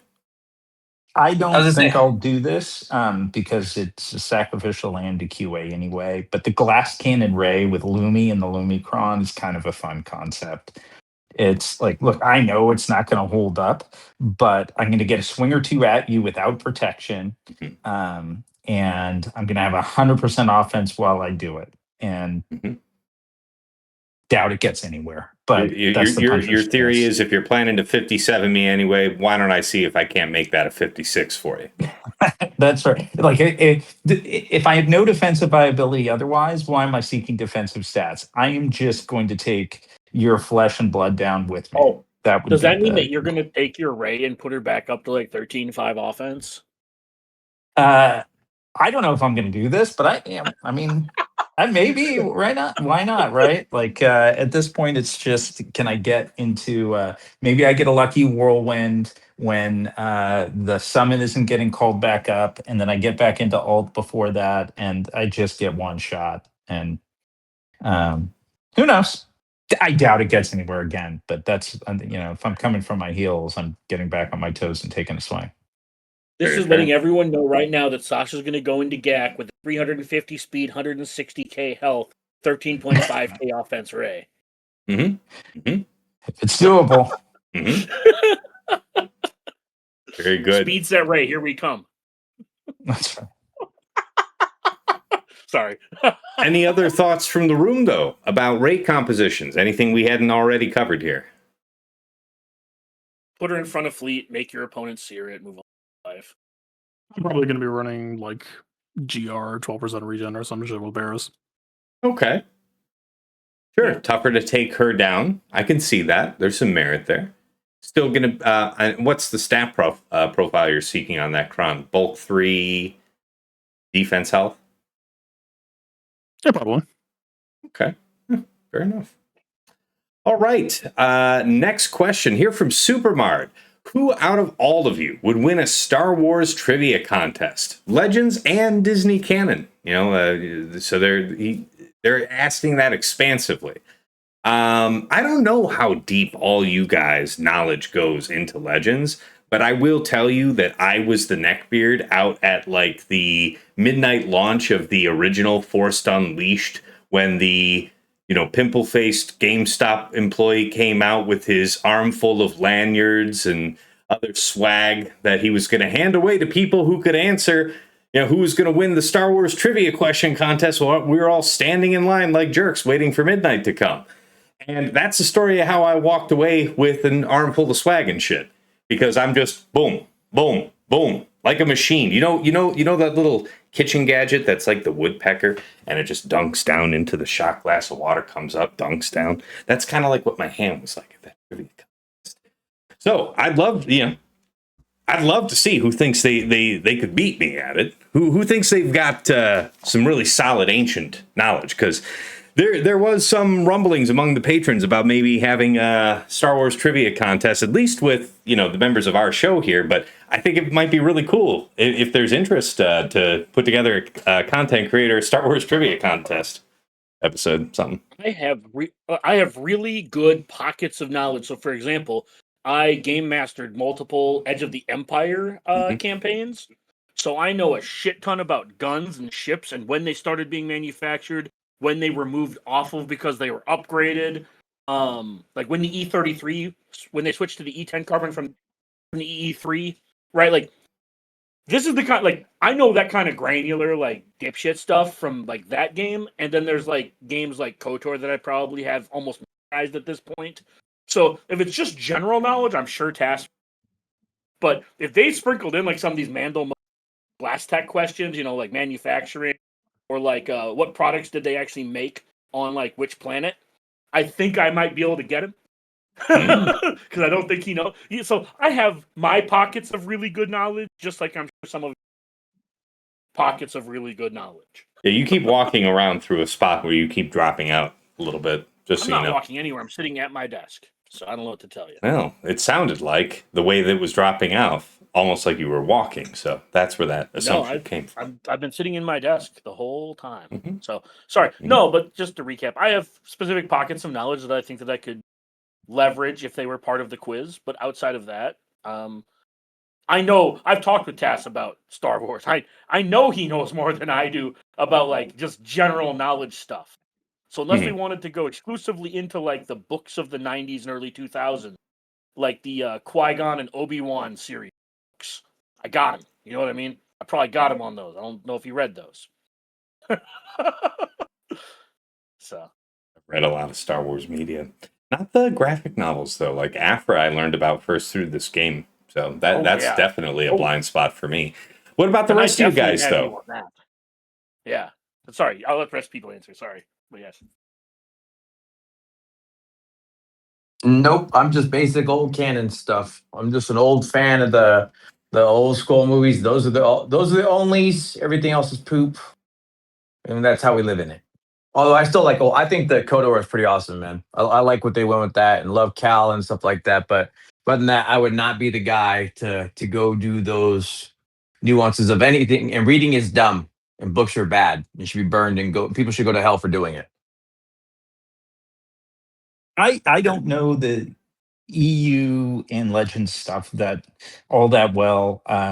There are a few of the books that I read with my daughters that I would have good retention of, but so I wouldn't have nearly the expanse of knowledge. But yeah, the mainstream stuff, like TJ said, that that I definitely would recall pretty well. But yeah, I would bow down to your supremacy on the broader universe stuff for sure. Yeah, that's right. back in you guys' 20s or whatever, when you guys are going out on dates and seeing, sporting events and going to venues and stuff, I was mastering my knowledge of Star Wars. So who really came out on top? Yeah?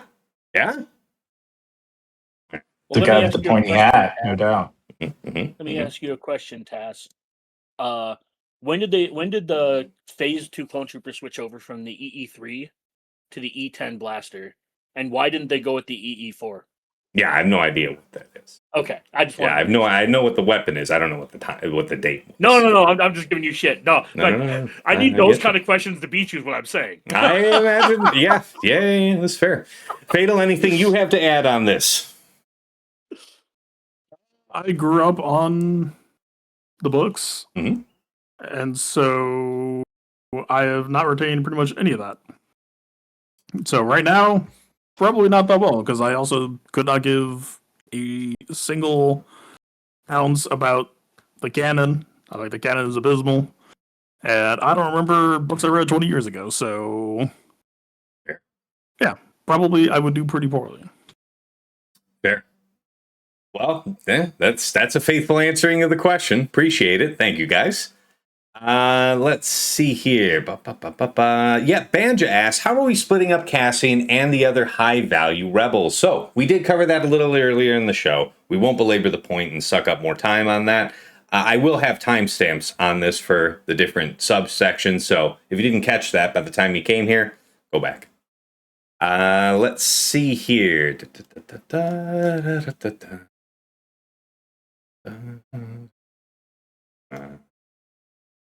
Whole lot of chit chat in here. Okay, question from user 1234. Is Maz back to defeat Lord Vader this season? How do you plan to use the ISB? We did cover that earlier. Is Great Mothers versus GLAT becoming a must-have battle for this season? I think there's nothing about these, as we discussed much earlier in the show, this is something that the latest changes that they made may not even stop the lesser counters that they were targeting. So certainly nothing that suggests that it would threaten Great Mothers. But yeah, that'll be probably one of the premier matchups there. Wow, you packed like 10 questions in here. So let's take a smattering of this. Maz back to defeat Lord Vader. Guys, any reason why you think this would not work? We still have the Scoundrel Cron, right? She never left. I don't know who thought she left. I was doing it last season. I'll do it again this season. We have right tools. I want to say people with like really high armor penetration or something were putting the kibosh on Maz. I forget what it was. It was the attacker cron. Yeah, like, Roll Cron's the were stopping attacker cron Maz. was gone. Oh, that was it? It's like I did it last season, and I'll do it this season. It's easy. No, but we didn't have people set 25 in this last 3 versus 3, right? So I thought there was a still reason. did it. Oh, we did. I think people may not have the quality of mods on this team that they once had because it has fallen out of favor. And I also think that Darkside TM on Lord Vader does put a couple of wrinkles into the fight because the mods team can't gain turn meter. I believe they start with that locked dot. Right? I believe, or is that a 5v5 thing? Is that just? I think they start with a locked dot in 3v3, right? Yeah, so I think it's either one from Scorch. Yeah. Yeah. So is it Scorch? Yeah, it's Scorch. Okay, Scorch so is it's not in 3s. So they don't get the locked dot in 3s. Yeah. But okay. I remember TJ. I can hear it at the tip of his tongue right now. Let me tell you guys about sticking Scorch in with Lord Vader in 3 versus 3. Go for it, TJ. I know you're just foaming at the mouth. Not really. It was just one thing. It was a constant thing in there, but it's just that's going to be gone. But we don't have, and this is what it was, and I'll be happy to do it. Data shows that it all supports it. You take OG Hondo, you take kicks, you go lock, you win fight. Nothing is going to change that. No concept or construct is going to. If you advance the team, it's fine because the team has the durability to come back and survive. So I feel strongly that you're going to be just fine being able to do mods with LV again. I don't think it's nearly as consistent as I think people may like. Don't let us sit here and tell you you're going to dunk on Vader. Like I still think there's it's a never a 75 to dunk. 80% win rate. Mhm. There are definitely lost conditions for sure. I know I've lost the fight once or twice out of like 6 or 7, and Yeah, the scale ones diff. that I lost and the times I lose, there's not a whole lot I could have done different. It was Order 66 into dead into Yeah. I guess I lose now.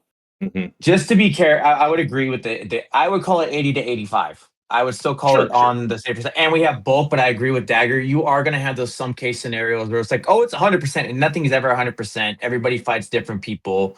Please be aware of that. But if you're aware of the fight, the dynamics don't change. And to be fair, if you line it up with the bulk that you have, that's all you need. You just need to be able to survive, and the massive damage that's being done on the team will just lock it down. Mhm. So that's kind of where I'm going, where it's like if you're gonna nothing is 100%, everything has a percentage to fail. That's why it's inherent just in the base setup of Swigo. 15% can apply. The memory of that fight is that SM33 was way better than OG Hondo. I only liked it for consistency of the lock is all it was, Fatal. It was like it just takes that mechanic of you never have to worry about Apo basically going because there's enough time that he just sits there. The thing that I remember is it was like you need Maz to go before SM33 so that you get the healing immunity down, so that when SM33 like does 60% of LV's health, he doesn't get to heal, and then you just wrap up easily from there and you get 57. I would agree. Yeah, I think it's right. I think it's more like just as the age-old adage of it. This was my fight that I've always done this way, and it's always felt good for, I guess, my playstyle mechanics. But I would still call yours just as right. We're using a lot of words to say there's multiple ways to do this. Not only does it Yeah. work, there's multiple ways to skin this. Yeah, user has like 10 questions in this question. So if you guys want to spend 10 questions on or 10 minutes on each item in each of his questions, I hope you've got, dinner already out of the way. Maz still does it. Move on. All right, next one. How do you plan to use ISB? So yeah, the most interesting, it would be cool. We talked about this earlier. It really depends on how Dedra's logic for assigning Undermine goes consistently. And if it works such that she's placing Undermine on KX, then really interesting potential as a defensive team. But this actually ties in with another question from Yamush. Or no, wait. No, somebody else here just asked about using ISB on offense. Banja. Banja, there at the end. There it was. Yeah. So if you were inclined to take this team on the road, what type of victim are you looking for? Any team that lacks reactivity. Yeah, I think anyone who wants to be hit by a bunch of like AoE style setup or whatever you're trying to punch in, because you get to the third, whatever, I'm going to call it the third stack, but that third stack on the team, the reactivity that's going to apply is just going to kill yourself. Yeah, I don't have this kit strongly committed to memory, so I'm not all that clear on what it's going to be super great against. Basically something where you're going to take 2-to-1 turns. I mean, there's a lot of turn meter gains here, so that could happen at a lot of spots. What do you say, Fatal? Have you given it some thought? It's still just I'm worried about Dedra's Undermine targeting, and that will probably decide how I use them. If I think that posting them on defense will screw up like the majority of the team's power budget, then I'm probably just not going to do it. I mean, Well, sorry if I wasn't clear. I'm saying let's say that it proves that she's just going to do whatever, whenever, so it's not consistent. If you were going to take this team out on offense, first, would you? And second, if you were, what type of victim are you looking for? I have given up on trying to predict what teams are going to go where because people can't post real teams. And so, I can plan for the 15 worst teams that I can see, and none of them are going to show up. So I kind of just don't bother doing that anymore. I kind of just operate on I'll know it when I see it type affair. But yeah, I mean, so the biggest problem with using ISB on offense, which is why I've been trying to get them on defense, is that speed down RNG, right? It not being able to know or count on I mean, let's just say a random example. Like there's an Exile Ezra who's going to bite your face off at 384 speed. Are you willing to stake a match on a 15% base resist chance that speed down doesn't land before Partagaz? I know Partagaz can go first, but just for the sake of the metaphor, let's say your Partagaz is below 384. That feels bad. And like that type of RNG, I'm okay with on defense, because now that uncertainty lies with your opponent and they have to worry about, getting high rolled or low rolled in annoying ways. So not really jumping out to you as an offensive team then. I mean, there are some matches where they'll just do fine anyway, especially with the FTC. It's just a long-term thing of, I don't know, it's entirely possible that their tools will just feel better in 3v3. Sure. It's just uncertain. It's just very much a wild card right now. Yeah. However you use ISB, though, I ran Partagaz and Dedra Turbo, and I ran KX with Hell sets. Do not do that. They need defense so fucking badly. Like, yes, rank 3 gets 100% defense. You have to have defense before you walk into the match for that plus 100 to do anything. Like, even with, I mean, my KX was only R9 at the time, but I promise you, R10 isn't going to change anything of like, yeah, dude, KX was just getting chunked. It was just like, yep, the one time that I try to not run defense and my immediate reaction is, holy god, I miss defense. It just is what it is, how it is. Fair enough. I appreciate that. Let's see here. The next one. Luminara, trying this trio or using as a Datacron? Yeah, probably more as a Datacron or for a lower part of the game, maybe an interesting use with the cam. Yeah, I feel like the Lumicron, in what is generally a pretty 3 versus 3 focus set, it feels like I'm going to get more fun out of that level 9, or the abilities in general, in 5 versus 5. Any disagreement with that in the room? Okay. It's just the replacement Wampacron in 3s. Or a second Wampacron. So I was about to say, we still have purple set for the life of this season. Yeah, but I'm saying like that's how I'm treating it. I don't know how good Lumi's going to be in 3v3 specifically, but I think we recall something different, because I remember Lumi being where she went, it caused potential disruption. So was it with Kelleran last time and that was good, or what was it? No, it was with Ray. So when the timing came up and Barris had to move, I specifically go back to this. Lumi went back to the Ray team to help with the disruption to put something, because it was the alternative to Barris.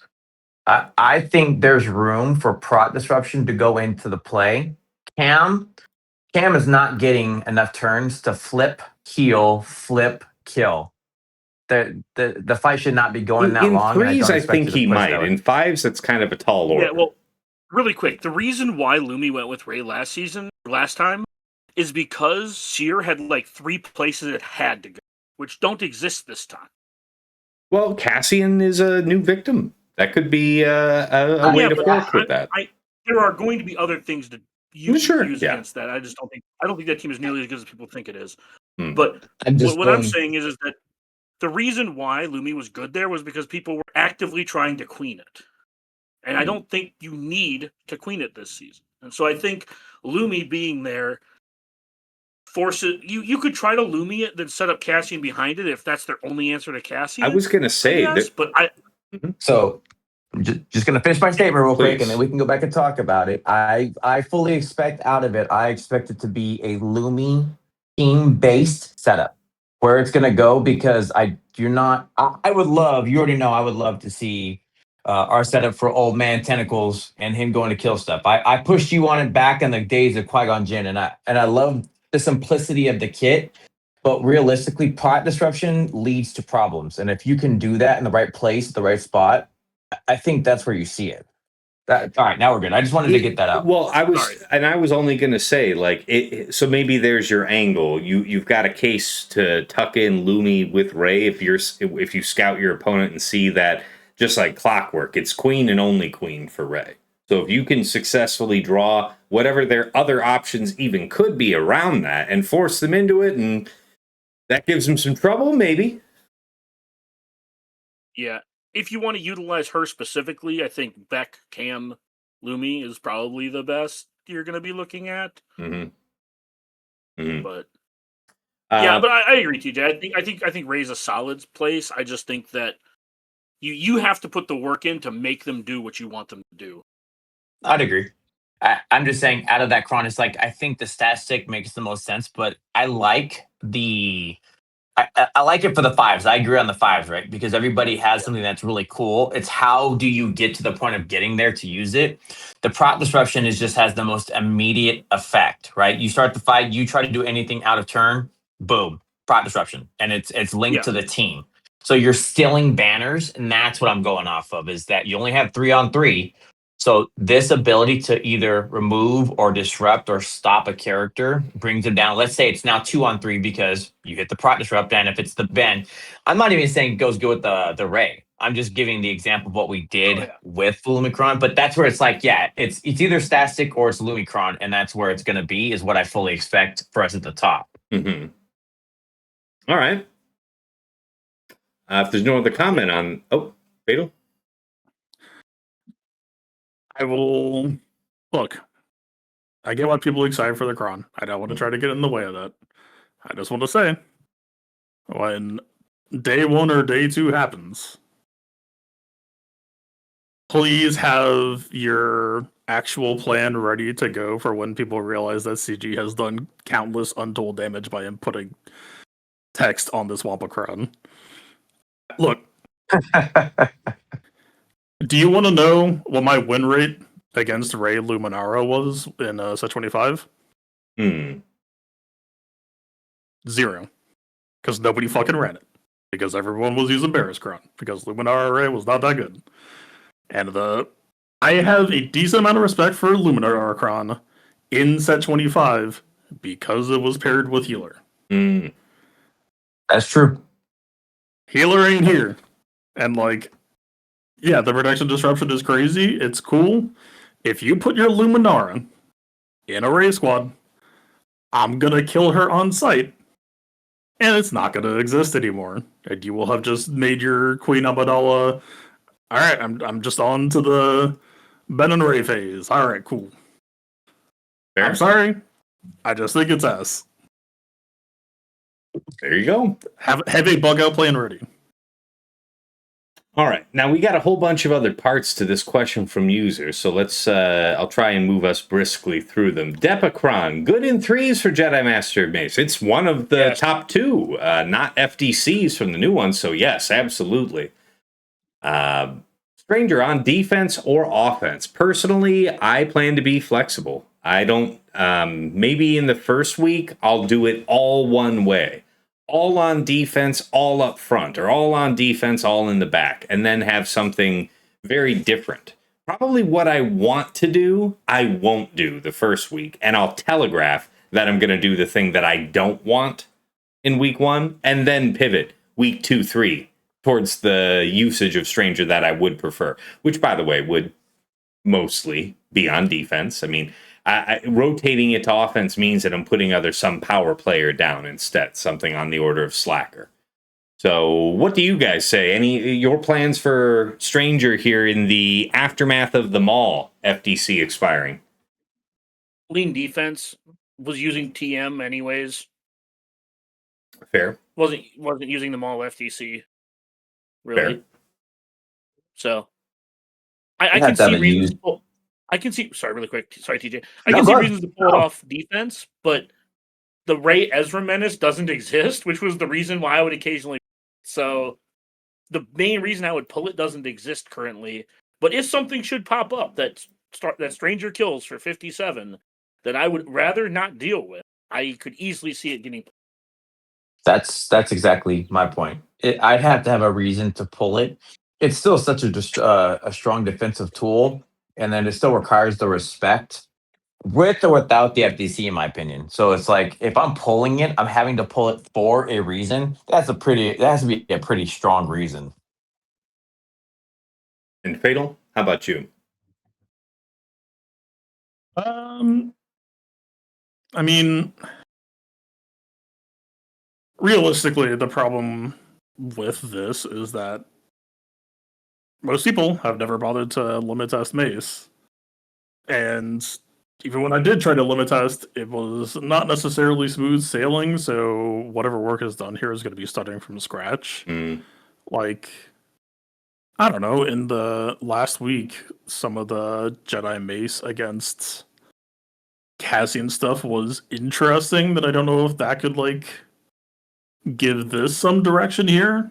Like, if someone does, like, Cassian, Vel, Cinta, maybe Mace with the Datacron could be interested in that matchup in some respects, but yeah, I don't know. It, like, I mean, you know, if we're talking the wordy level 6, Temple Guard gives you 40% locked protection up. So, like, there's your condition right there. Like, that certainly would help if you're trying to go the Mace Depa Temple route, but then you're no Ayla, and that's you're playing team effect whack-a-mole from there, right? It's so I don't know. Yeah, for 3v3, it's just really, really hard to say. Like 5v5, I did start to have the idea recently of like, what if Joe Costa is worth cutting, especially with this Datacron right now? And you just try like a different, more stable, more resilient core. But for 3v3, you're Fair enough. I appreciate it. iffy. Yeah. Okay. Is Stranger on Satil? defense. Sorry. Really quick, Fatal. Stranger on defense, yes, no, maybe? I mean, for me, pretty much always. If my Stranger is going on offense, it's not going to be with Star Killer. 100% agreed. Star Yeah, Killer will he's go back to splitting EP Mara. Yeah, 100% agreed. Okay. Yeah, DVDE doesn't feel like a real team. So I would, if I was saving it, I would rather have EPMJ Star Killer than EPMJ DVDE. Sure. Fair enough. Let's see here. Is Satil still the go-to counter for Stranger with the no turn meter preload? So yeah, assuming that somebody wanted to do what Dagger suggested and backfill in with a 25% dark side turn meter, how do you feel about that with Satil, guys? You think that going second with, like what we were talking about earlier in the show, one of the new crons, bulk level 3, some high prot, some high defense. Do you see the turn meter as being a problem, or are we cutting through regardless? I feel like the bulk level 3 carries. It's still going to be dicey, but like, it's better now. I don't know if it's good, but it's better. Satil wasn't the go-to before, so I don't know. I was using JKR JCal JML to win last season, and that felt kind of slick. Although, looking at the data, apparently only 2 people posted Strangers, so shout-outs to the cheesers for giving me 0 data. Meets expectations. Good. But yeah, I would let somebody else roll the dice first before I did. Okay. Satil versus Stranger, because that shit was not good last time. Well, a lot of the time last season, of course, you're running Bastille as your third most of the time. And I remember, I think it might have been you, Fatal, but it might have been any one of us last season talking about what type of situations might it make sense to drop Bastila for Jolie. And I know from personal experience in 5 vs 5, getting my JKR like immediately closed out before he could put out his first mark was no impediment to actually winning the fight for full banners, because I got around to Jolie's first turn, brought him back, put out the first mark, carried on my merry way. So you don't, things are maybe a little less favorable for Satil in 3s, not having the couple other teammates to mass assist in and trigger that true damage. You might try it, user, but I kind of do like Dagger's suggestion of maybe wait and see what the week 1 data looks like, because presumably if you are going to attempt it and not just be Hail Marying it, you're bringing Jolie, and Jolie is basically kind of a dud unless one of them does die. So, any other thoughts there, guys? All right. Let's see here. How do you plan to use the Balin FDC? Let's see. You're not bringing Dengar in 3 versus 3. So how are we using that last season? Was I using that as an offensive counter for something? Or did I just set it on defense most of the time? I feel like I set it a lot. It's honestly probably on defense just to stretch the whole like JML thing, because JML is going to be really. Oh yeah, JML. Boy, yeah. Maybe I kept it on offense thinking that JML would eat it up. So that's a fair point. Because you're not going to have Dengar in there, JML's probably going to be okay to fight it. So if you do create a fork around drawing JML... No, what I'm saying is you can punish JML if they want to do that. Like, JML's needed so many places. Yeah, I said create a fork around it, yeah. Oh, that's... The only difference was JML didn't need JKR to kill it, if I remember correctly. We were able to do it. I even think I showed videos. It was just our old combo of JML, Shock, and Hoda with the right prot. And you were able to get in between, and then it just kind of went away because the kill order remained the same. That is the class. We're looking at on Crons. It was a good amount of prot. That's what I remember to make sure that. I mean, currently, what kind of prot are we looking at? Oh, the actual numbers. Like, we had like 180% prot on our Crons. 170. I had 160. Oh, I was 170. You're correct. Yeah, I was like, at 50. I'm looking at my Balin's history, and like people were winning with 63% protection. So yeah, it's a fall from grace. But I mean, look, the one guy who thought that running Calcron was 0 protection lost. So don't be that guy. You put the protection in the bag, you fool. But yeah, like yes, the super protection is gone, but no, I don't think it matters. If anything, I might just ditch Balin FDC. No, that's fair. The Balin FDC definitely feels a lot more underwhelming. Okay. Anyone mess around with like OG Hondo flexing in, or like Dengar flexing in probably isn't that good, but okay, yeah. Drop the Marok, yeah. All right. The problem is that the stat profile on the Cron like isn't actually like that good. Yeah. Yeah. That is true. All right. Yeah. Rebel fighter teams both go on defense. I think that's what we're thinking overall right now. The aforementioned Cassian and Saw teams. Yes. I would. That is a conversation that I will have with you guys in like 5 days.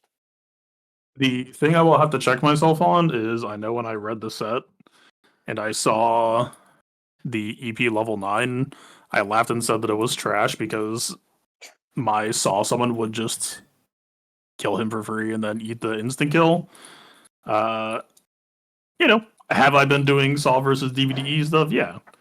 Is that still going to be the case if I'm thinking about him on defense and like I would have to find someone else who is defeat immune or whatever instead? That would like take some figuring. But yeah, for now I'm probably leaning Saw on defense. Yeah. So Saw gets a bonus turn, right? And so does DVD if you have this level 6 Sith bonus turn when you go under 100% health, because he'll start burning. So I guess that means that Saw would go first. But that would just be to throw... Well, yeah, when he throws out the grenades, that increases cooldown. And DVD can't be turn meter manipulated, right? But he can be cooldown manipulated. So that actually sounds pretty good, because I know a lot of people, myself included, are thinking about DVD on defense. That does seem like a great way to get around this bonus turn mechanic with Saul. Yeah. Okay. I'm also like super low on DVDE. I don't think he's like gonna make it this season. Bonus turn DVD will be very, very solid. All right. Well, turn 0 speed down is like, yeah. Turn 0 speed down and 2 fracture. I guess that's fair, but like after that, like I feel like the team is a lot more fragile. Like, yeah, sure, he's gonna like be explosive, but I feel like he's an offense only team at this point. So if you're setting it There's on a lot of defense, teams- are you doing it with Mara Jade or Royal? No thought? Probably Royal. I might just try Darth Vader lead him Royal Guard. Yeah, I don't know about Like if I'm that. planning to Yeah. hold, if I'm planning to just do like because what you're describing is just a speed down double fracture gimmick. Like EPMJ doesn't really like. Well, it isn't Add speed equal down gimmick double to be fracture doing. gimmick. It's speed down double fracture and D's nuts damage. And also a lot of damage, and also like EP lead turn meter. Like it's a pretty damn good thing to be doing. The D's I nuts do think that damage is I do think significant. that DBE won't be that good once this Chron expires. Mm, But like CG propped him up with the FTC, and then CG propped him up with bonus turn, and like, yeah, I do think he's pretty propped right now. sure. That's right. I just don't really respect him much. I guess I don't feel like he's that scary. I'll probably lose to him. Good. I'm not going to give him the trench treatment, What you deserve. but I'll probably lose to him from underestimating him. Yeah. Yeah, another one of the questions from user here was, does DVD become an offensive tool now? I think there is some interesting potential on defense with this new Datacron, but as Fatal just said, once that fades into dust, and assuming nothing else amazing jumps out for Empire or something else that would affect DVD, probably going to get the Gungans treatment and get, backbenched a lot of the time. Fair enough. They'll probably just they're actually probably just going to treat DVDE like they did with Inquisitors and give them Datacron Maybe. because he's such a cool character and they don't want him to be irrelevant, which is pretty much going to happen if he doesn't have a Kron set. Not because he himself is a bad character. Don't get me wrong. He himself is really good. Just he's locked into a supporting cast that isn't like modern. He's a TW character. All right. Let's see here. Any planned use for Afra? Probably. I mean, you know I've got mine tuned up for Java, so I can probably attempt a Java and see. I will want to personally see if I'm okay to take that matchup Afra versus Java while they still have a Scoundrel Cron and I don't have an Afra FTC. So we'll see. We'll find out. You have a Scoundrel Cron. What are you talking about? Yeah, I guess that's an option that I can use for sure. Yeah, I'm just saying I don't have an Afra Yeah, because FTC. I built one. Yeah, I built one for Afra because I knew I was losing the FTC. See, there you go. Great call. How about Stormtrooper Luke, the Wookiees? Any plans for those for you guys, just in principle? Wookiees are shit. Mhm. Fatals are good. Yeah, the Wookiees I don't have anything for. The Stormtrooper Luke is probably an offensive thing for me. I'm probably going to jam it on defense with the Leia-Cron and just making somebody's problem. I'm not even saying that's right. I'm just saying that's probably what I'm doing. No, that's a good set. Yeah, with the green set, with the Princess Leia level 9, that's not a terrible idea, for sure. Okay, Mostly and I then, don't know their kits and don't know how to use them. Yeah. And then how would you split Inquisitors and use them on defense or offense more? That team I flex around, but it's mostly an offense team for me in 3 versus 3, and it's just Reva Grand 7th. If I do something with Inquisitor Barris 9th, 2nd, like we don't have something carrying it, that team is kind of meh. So I feel like that's a more interesting team in a earlier part of the game. But I don't think that one makes the cut in Kyber 1 if it's not having something propping it up. Honestly, I could see Barris 8th with 9th. With the 8th Cron. Yeah? Sure. Okay. I'm not saying it's going to be good. I'm just saying, like, you're right that the Reva team doesn't get touched, right? Like, that's just the team. For me, yeah, But- I wouldn't break that up. Yeah, or for me. But what I'm saying is that I could see 8th Brother making, like, Inquisitor Barris, like, not an unreasonable team on offense. Specifically on offense. Because it has some regen. But outside of that, I don't see a ton of use for Barris. but she is kind of just locked into her team. Yeah, Actually, does her Omi only turn on if 7th is on the team? I haven't even looked. Or sorry, I think second. it's 2nd and 9th that she's got Yeah, synergy with. But does Yeah, it turn off completely? Right? I If can pull her up. Bust Your I Nuts can isn't. pull her up real quick. Yeah, it's like, well, your stream is paused because you tabbed out. Oh, yeah. Let me put that back up. Is the Omi locked to? Well, you've got it's not if GI is not an ally specifically. Okay. Yeah, then I would do. Then I would look at possibly doing her 8th and 9th if I wanted to Force the issue. try it. Yeah, but I don't see a huge reason to force that particular issue, and we have better teams. Any other thoughts from the room there on that split? Thoughts on Inquisitors? I never thought that team was good. Very good. Stormtrooper Luke, I do think is like he's basically the modern Enfys Nest solo. Is just he is built to absolutely shit on a select class of teams, and yeah, I think he will have a hardy lifespan for now. Very good. Although, come to think of it now, actually, I might be tempted to throw a Stormtrooper on him Leia. So I don't know what that means for me. Okay. That's something folks would appreciate thinking about. Wookiees for you, though. Now, you have some pretty high investment Wookiees. You've been able to take on Galactic Legends in 5s. You have any high aspirations for your Wookiees here in 3s? I did come up with a new combo for them that would work in 3-3, although because it's designed around enemy counterattacks, I guess I would get less turn meter gain from less people being there to counterattack me. I don't know. I will try to set them up for that. I don't like Leia is on furlough as I mean the 4-man timed out. I do think it's possible that if I just modded up Chupio and ran a 5-man, that might work. But 3-3 wise, like yeah, I'm probably just gonna time it on Leia, I assume.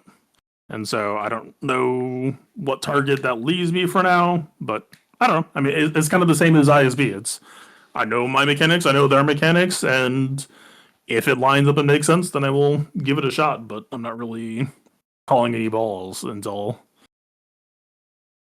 just get them ready and get them off the bench if it makes sense. Sounds good, guys. The very last item here from Yawmush to expand on another previous question about the Cassian and the Rebel Fighter split. Do you see any potential value on setting Clay and Luthen with Mon Mothma over Saw? Clay as Omicron certainly has more words when under her, but does that make up for the potential lost value from Saw's kit? Does the FTC go with Cassian or Clea, assuming that you give Cassian, Cinta, and Vel?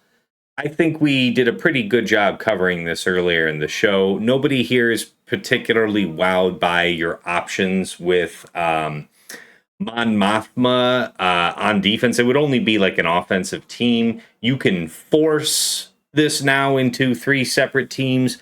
Fatal did say earlier he's thinking about what was that Fatal saw with what?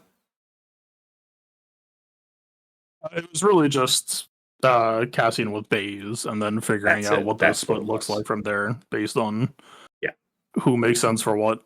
But specifically not Chirrut, right? Because in any event, your answer to this question would be your Cassian FTC is with Cassian. Yeah, the FTC is with Cassian. I don't know. I mean, Chirrut, I guess maybe wouldn't be the worst there. It's like the piece of the puzzle is broadly just, hey, I need to undermine you. And I don't know that any characters here do that super proactively. So I don't know. I'll have to think of that. And yeah, it's a puzzle to solve at the time. At this time, I'm aware the puzzle exists. I don't know what the solution is. So that's just going to be something I'm chewing on over the weekend. Yeah. For those of you who haven't watched Jurassic Park, they spent a lot of time figuring out if they could and never thought about whether or not they should. Try Cassian lead Bays with the FDC, and you will have your answer on whether you should, and then you will move on. No, I'm talking about the 3 teams. I'm talking about the 3 teams. Sorry. Yeah. Yeah, You the three-way misunderstood. split. Yeah. I was responding to the question of, can we have 3 teams? And I'm saying, you can spend a lot of time thinking about whether you could. I'm just saying, think about whether you should. We don't have that much space. I mean, they might. If you have enough space to put 3 Rebel Fighters teams on defense, Fatal would love to play. Okay, and then the last note here from Yomush. Do you see any real value in the Sith Empire FDC besides as a stat stick for, say, Bane? I think that a regular Kron from the new set with high crit damage, a SAS one or a Dooku one, would be fine choice for Bane. Can you use this one that's got health and armor penetration? Sure, those are both generally very favorable towards Bane. But it's also just going to be probably the best Kron for your Malgus, regardless of what the rest of your comp is. So that's probably what I'm going to do with mine. And Malgus does see play in 3 versus 3. If I find myself in a position where even with this Kron I'm not using Malgus, then yes, Bane makes a good extra home for it. But like Tess said, I was using Bane last season and he was like marginal. He was on the margins. It was, you weren't using him using him. And I think that he will have more usefulness this season with that. So I do expect to use him most. Any other thoughts from you guys?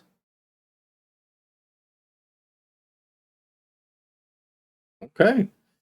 Well, that does wrap up our very last patron question. Thank you, guys. That was a good set. And yeah, user being fairly new to the patron community had quite a few. So glad you got those in, man. All right, guys, it's time to wrap around. Back to takeaways and final thoughts. Been a good long show.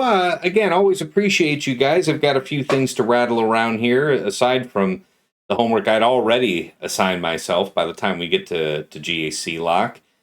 As far as my lessons learned here in this one and what I'm looking to apply for the week, just want to check that my Datacrons are as optimal as I can get them. I guess I really wasn't thinking about the JKA level 9 at all, or the Sith Trooper really at all. I think between the two, the Sith Trooper might be interesting on a B team. I don't know. I mean, it's probably more interesting to me in 5s than it is in 3s. But yeah, I just gotta purify some of these Krons, and then is there any other relic or anything I was really desperate to get done? No, I don't think so. I think our discussion here has me feeling pretty good about where I had this stuff assigned, at least going into this week. So, yeah, smooth sailing for me. Dagger, how about you? Your takeaways and final thoughts? This 3v3 feels a lot more exciting than previous 3v3s, just from I mentioned it a little bit earlier, but it does feel like your top 10 to 12 teams are pretty like stock. Maybe 15, but that's 16 through 30. I feel like the current Datacron sets we have really like brought a bunch of teams up, and a few of the upper teams don't have Kron, so it kind of moves them down. I feel like there's a lot of parity in those like B teams right now, and I think that allows for a lot of flex. For those of you who are willing to place like a real defense, it gives you a lot of flexibility to take care of the things your opponents are going to set, while still setting a fair amount of traps and/or unique problems for your opponents to figure out. And with all of this being said, I am just ready in my bones for this to be, oh, he 58'd my entire board, I guess I was.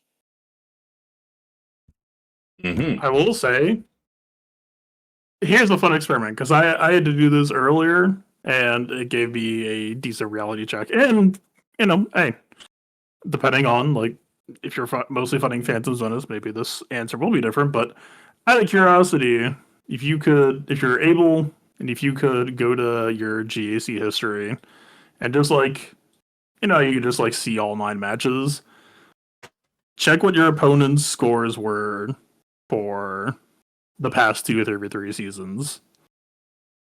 Because in my mind, 3v3 has been a cheese fest, and in reality, it has been an absolute bloodbath. I had one opponent who scored 2061. One opponent scored 2056.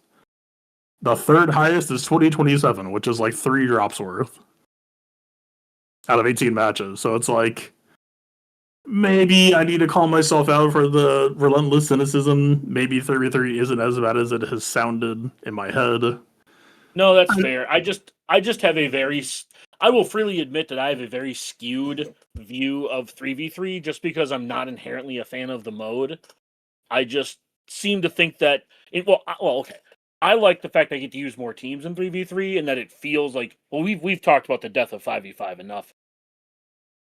In between us, you know what I mean? Where it's like 5v5 just feels like there's not a whole lot you can do. But in 3v3 there's still a ton you can do. So there's a lot more like innovation choices to make. And in my head I just hate how GAC has ultimately like been trending. Not saying that every season has been exactly. But I do understand that, like, I know I doom about the efficiency, but it's one of those where it's like every time I go first and I clear my opponent, I'm like, oh, I felt like I have a good score. My opponent just beats me by like 10 to 30, and I'm just like, so. And I'm not even saying that happens a lot. I'm just saying that I remember those vividly because I'm like, oh, I felt happy about how I played. I think I did pretty well, and then just get. So I don't know. That's the only reason I say that is I have that happen to me a fair amount in 3s, more so than 5s. That being said, I did show Tass what I was working on here. So hopefully I will start streaming here soon-ish. Health and family and work and everything allowing. Is that a this season thing? I just listed all the factors. But yes, hopefully. Okay. Well, if you are going to be online at all this season, where can the people find you? Daggermade7 on Twitch and YouTube. Yeah, I showed Tass what I was doing here, so like Tass does know that I am like forwarding this. I'm just keep hitting hiccup after hiccup after hiccup, which I think a lot of you can relate to, especially Fatal, because I think Fatal had a project he was working on like 2 years ago that he's still hitting hiccups on. So it was just one big hiccup that was like, all right, I'll need to not start from scratch, but like reconsider what's doable. Fair enough. But yeah, I just keep hitting road bumps repeatedly. The current road bump is that my are out of school for the summer now, so now I have to find time. Mm-hmm. Sure. So yeah. But yeah, no, I do see the want to and the drive to and the willingness to are being balanced out by the you don't get to do what the fuck you want to do, when the fuck you want to do it, how the fuck you want to do it, because you're pushing 40 with children. Fair enough. Fair enough. So, all right. That's all I got. All right. Over to you, TJ. Your takeaways and final thoughts. What are you taking away from our conversation here? And looking forward to get ready here going into week 1. I think he's just using the new toys, see where they'll land at. If we get to do anything new, fun, and exciting. I always like week 1 because of the chaos that it ensues of no data and what you get to do with that. Hopefully, that either goes to my success or I learn something good from it and can make that my opponent's problem on the next round. Other than that, I have always loved 3s more than 5s because of the theory crafting side of things. If you get to do more fun things, try to put more things together. So this is always my favorite time of year. Very good.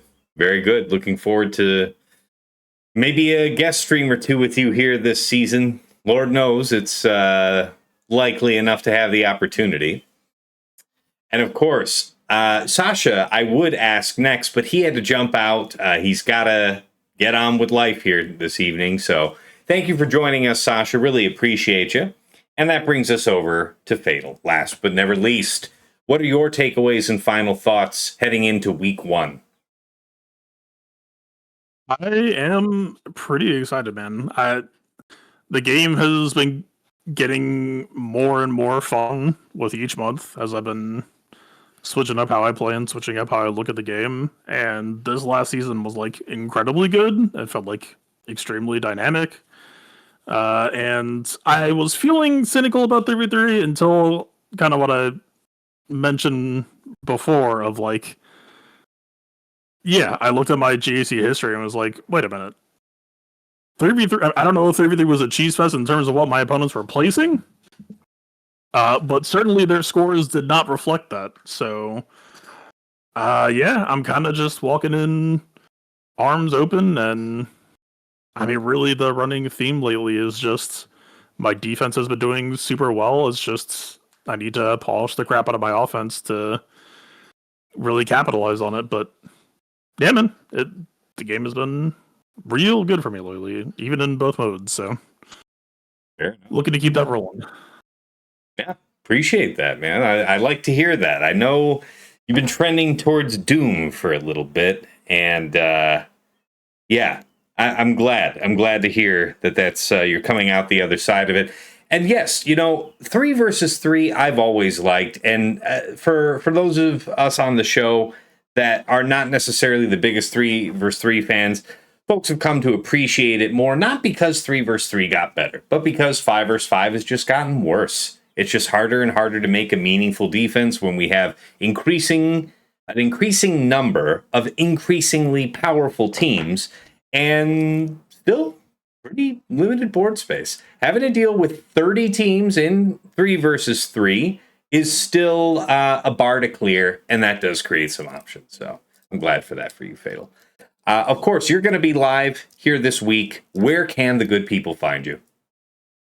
Twitch.tv/PlaybookTV, YouTube.com/ThePlaybook. Yeah, man. I'm going to continue to keep doing what I'm doing. I'm going to continue to keep pushing back because I keep hearing people say, oh, this 5v5 is so cheesy I couldn't get traction. But, like, in every single case, like, I'm sitting around top 50 right now, and in every single case, like, I think every single round I got a hold except for one. Nice. Neo got one good clear on me, and he was it. Yep. Everyone else was taking at least one shot, and that was haven't had a season like that in quite some time. But yeah, it's good stuff. Really glad to hear that, man. Well, again, thank you, gentlemen, for making the time to join me here tonight. Thank you all at home for listening, watching, and of course to the patrons for their great questions. Of course, if you want to catch me live this week, the place to do it is twitch.tv/Tassenix. I also simulcast from my YouTube channel, Tassenix Gaming, where if you've not been there before, strongly encourage you to check it out. Whole bunch of Swugger-related content that I think you'll be interested in. Of course, it is a rebroadcasting point for this very podcast, Plotting and Scheming, which is native to Spotify. But wherever you catch an episode, check the description. There is a link that you can use to plug into your preferred podcast program and follow us that way. Aside from that, anything you enjoy over there on the YouTube, please hit like, hit subscribe to the channel to see more. Follow me on Twitch. All fantastic ways to support the stream for free. If you really love what I'm doing here and you want to go above and beyond the call of duty to support me, there are a few ways to do so. I do have a Cash App, that's $Tassenix. I do have a PayPal, that's tassenix@gmail.com.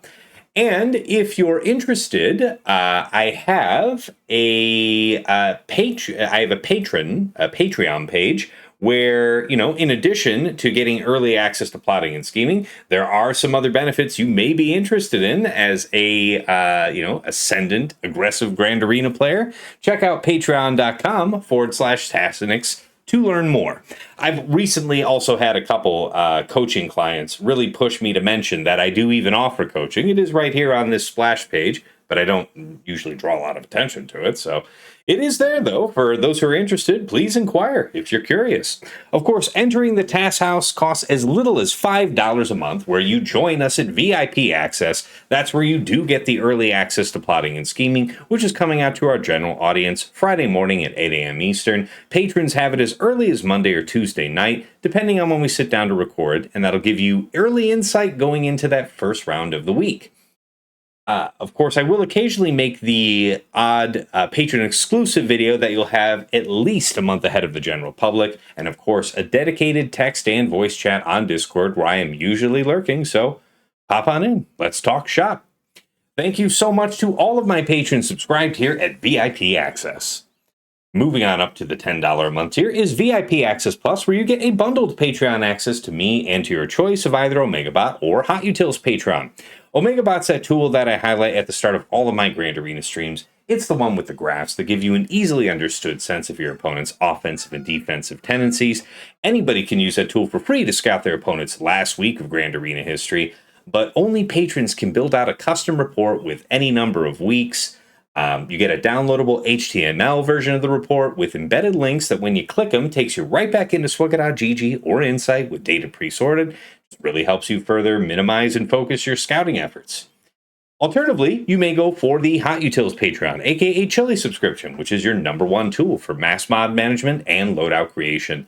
Nothing else lets you switch so easily between your Grand Arena, TB, TW, and Raid mods.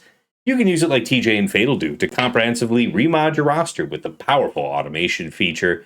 You can help out your guild in TW, slice through hundreds of mods in seconds, and so much more. No wrong way to go at VIP Access Plus. Thank you to all of my patrons subscribed here. At the top here is VIP Access Premium. That is $15 a month for the Double Bot bundle. So Patreon access for me, OmegaBot, and Hot Utils all in one price. Going out and getting those two bots anywhere else costs you the same as this triple bundle, which is why so many of my patrons say it's one of the best values in the game. Thank you so much to all of my patrons here at VIP Access Premium. I know you guys enjoy the double bots. At the top of the list, Injester's Club Elite, the one, the only Nomad's Reaper, a madman who pops into stream from time to time and just starts going crazy, dropping hundreds of subs, thousands of biddies, carrying hype trains, time after time, setting records. He's done it all over the years. Thank you so much for the incredibly generous support, Nomads. Likewise to Pills, who will occasionally show up towards the latter part of a stream and just start handing out 10 gift subs today, here, 100 gift subs there. Never really know what quite to expect, but it is always appreciated. Thank you so much, Pills.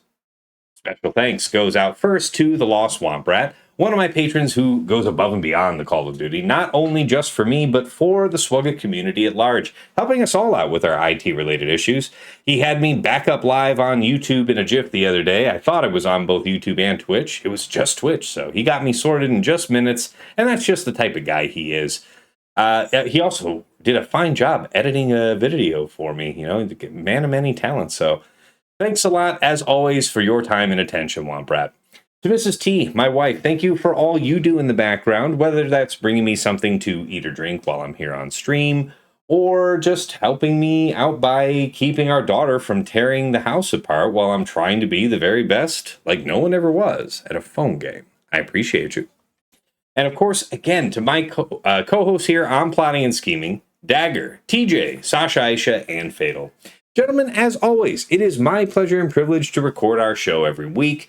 As usual, you guys made the time in your busy work, home, kitten raising schedule, whatever the situation may be. And I appreciate it because I learned from every episode. Today was no exception. And you know what? So is our audience. It is rare that a day goes by that I don't get some type of comment or DM thanking us for all of us for the discussions that we're having on the show, because they're picking up details from it, applying it in their own Grand Arena rounds. It is helping them win the day, and so we're having the impact that we wanted, guys. This is we're achieving what we set out to do with the show. And 3 years on, I gotta say, I wouldn't change a thing. All right, back around to the main scene. Guys, you've made it to the bitter end. Looks like a fun 3 versus 3 ahead of us. Things have gotten a little shaken up because that orange set had some pretty meta-defining implications. Now it's rotated out. We'll have to see what the latest set is bringing to the table. Hopefully I have some real streams this week. If you're not on my Discord, please join it. That is where I'll be making announcements about, if and when I'm going live, if I can get a substitute stream, if I get in Rhodium, what have you. But until then, it's been real. It's been awesome. It's been real awesome. Take care.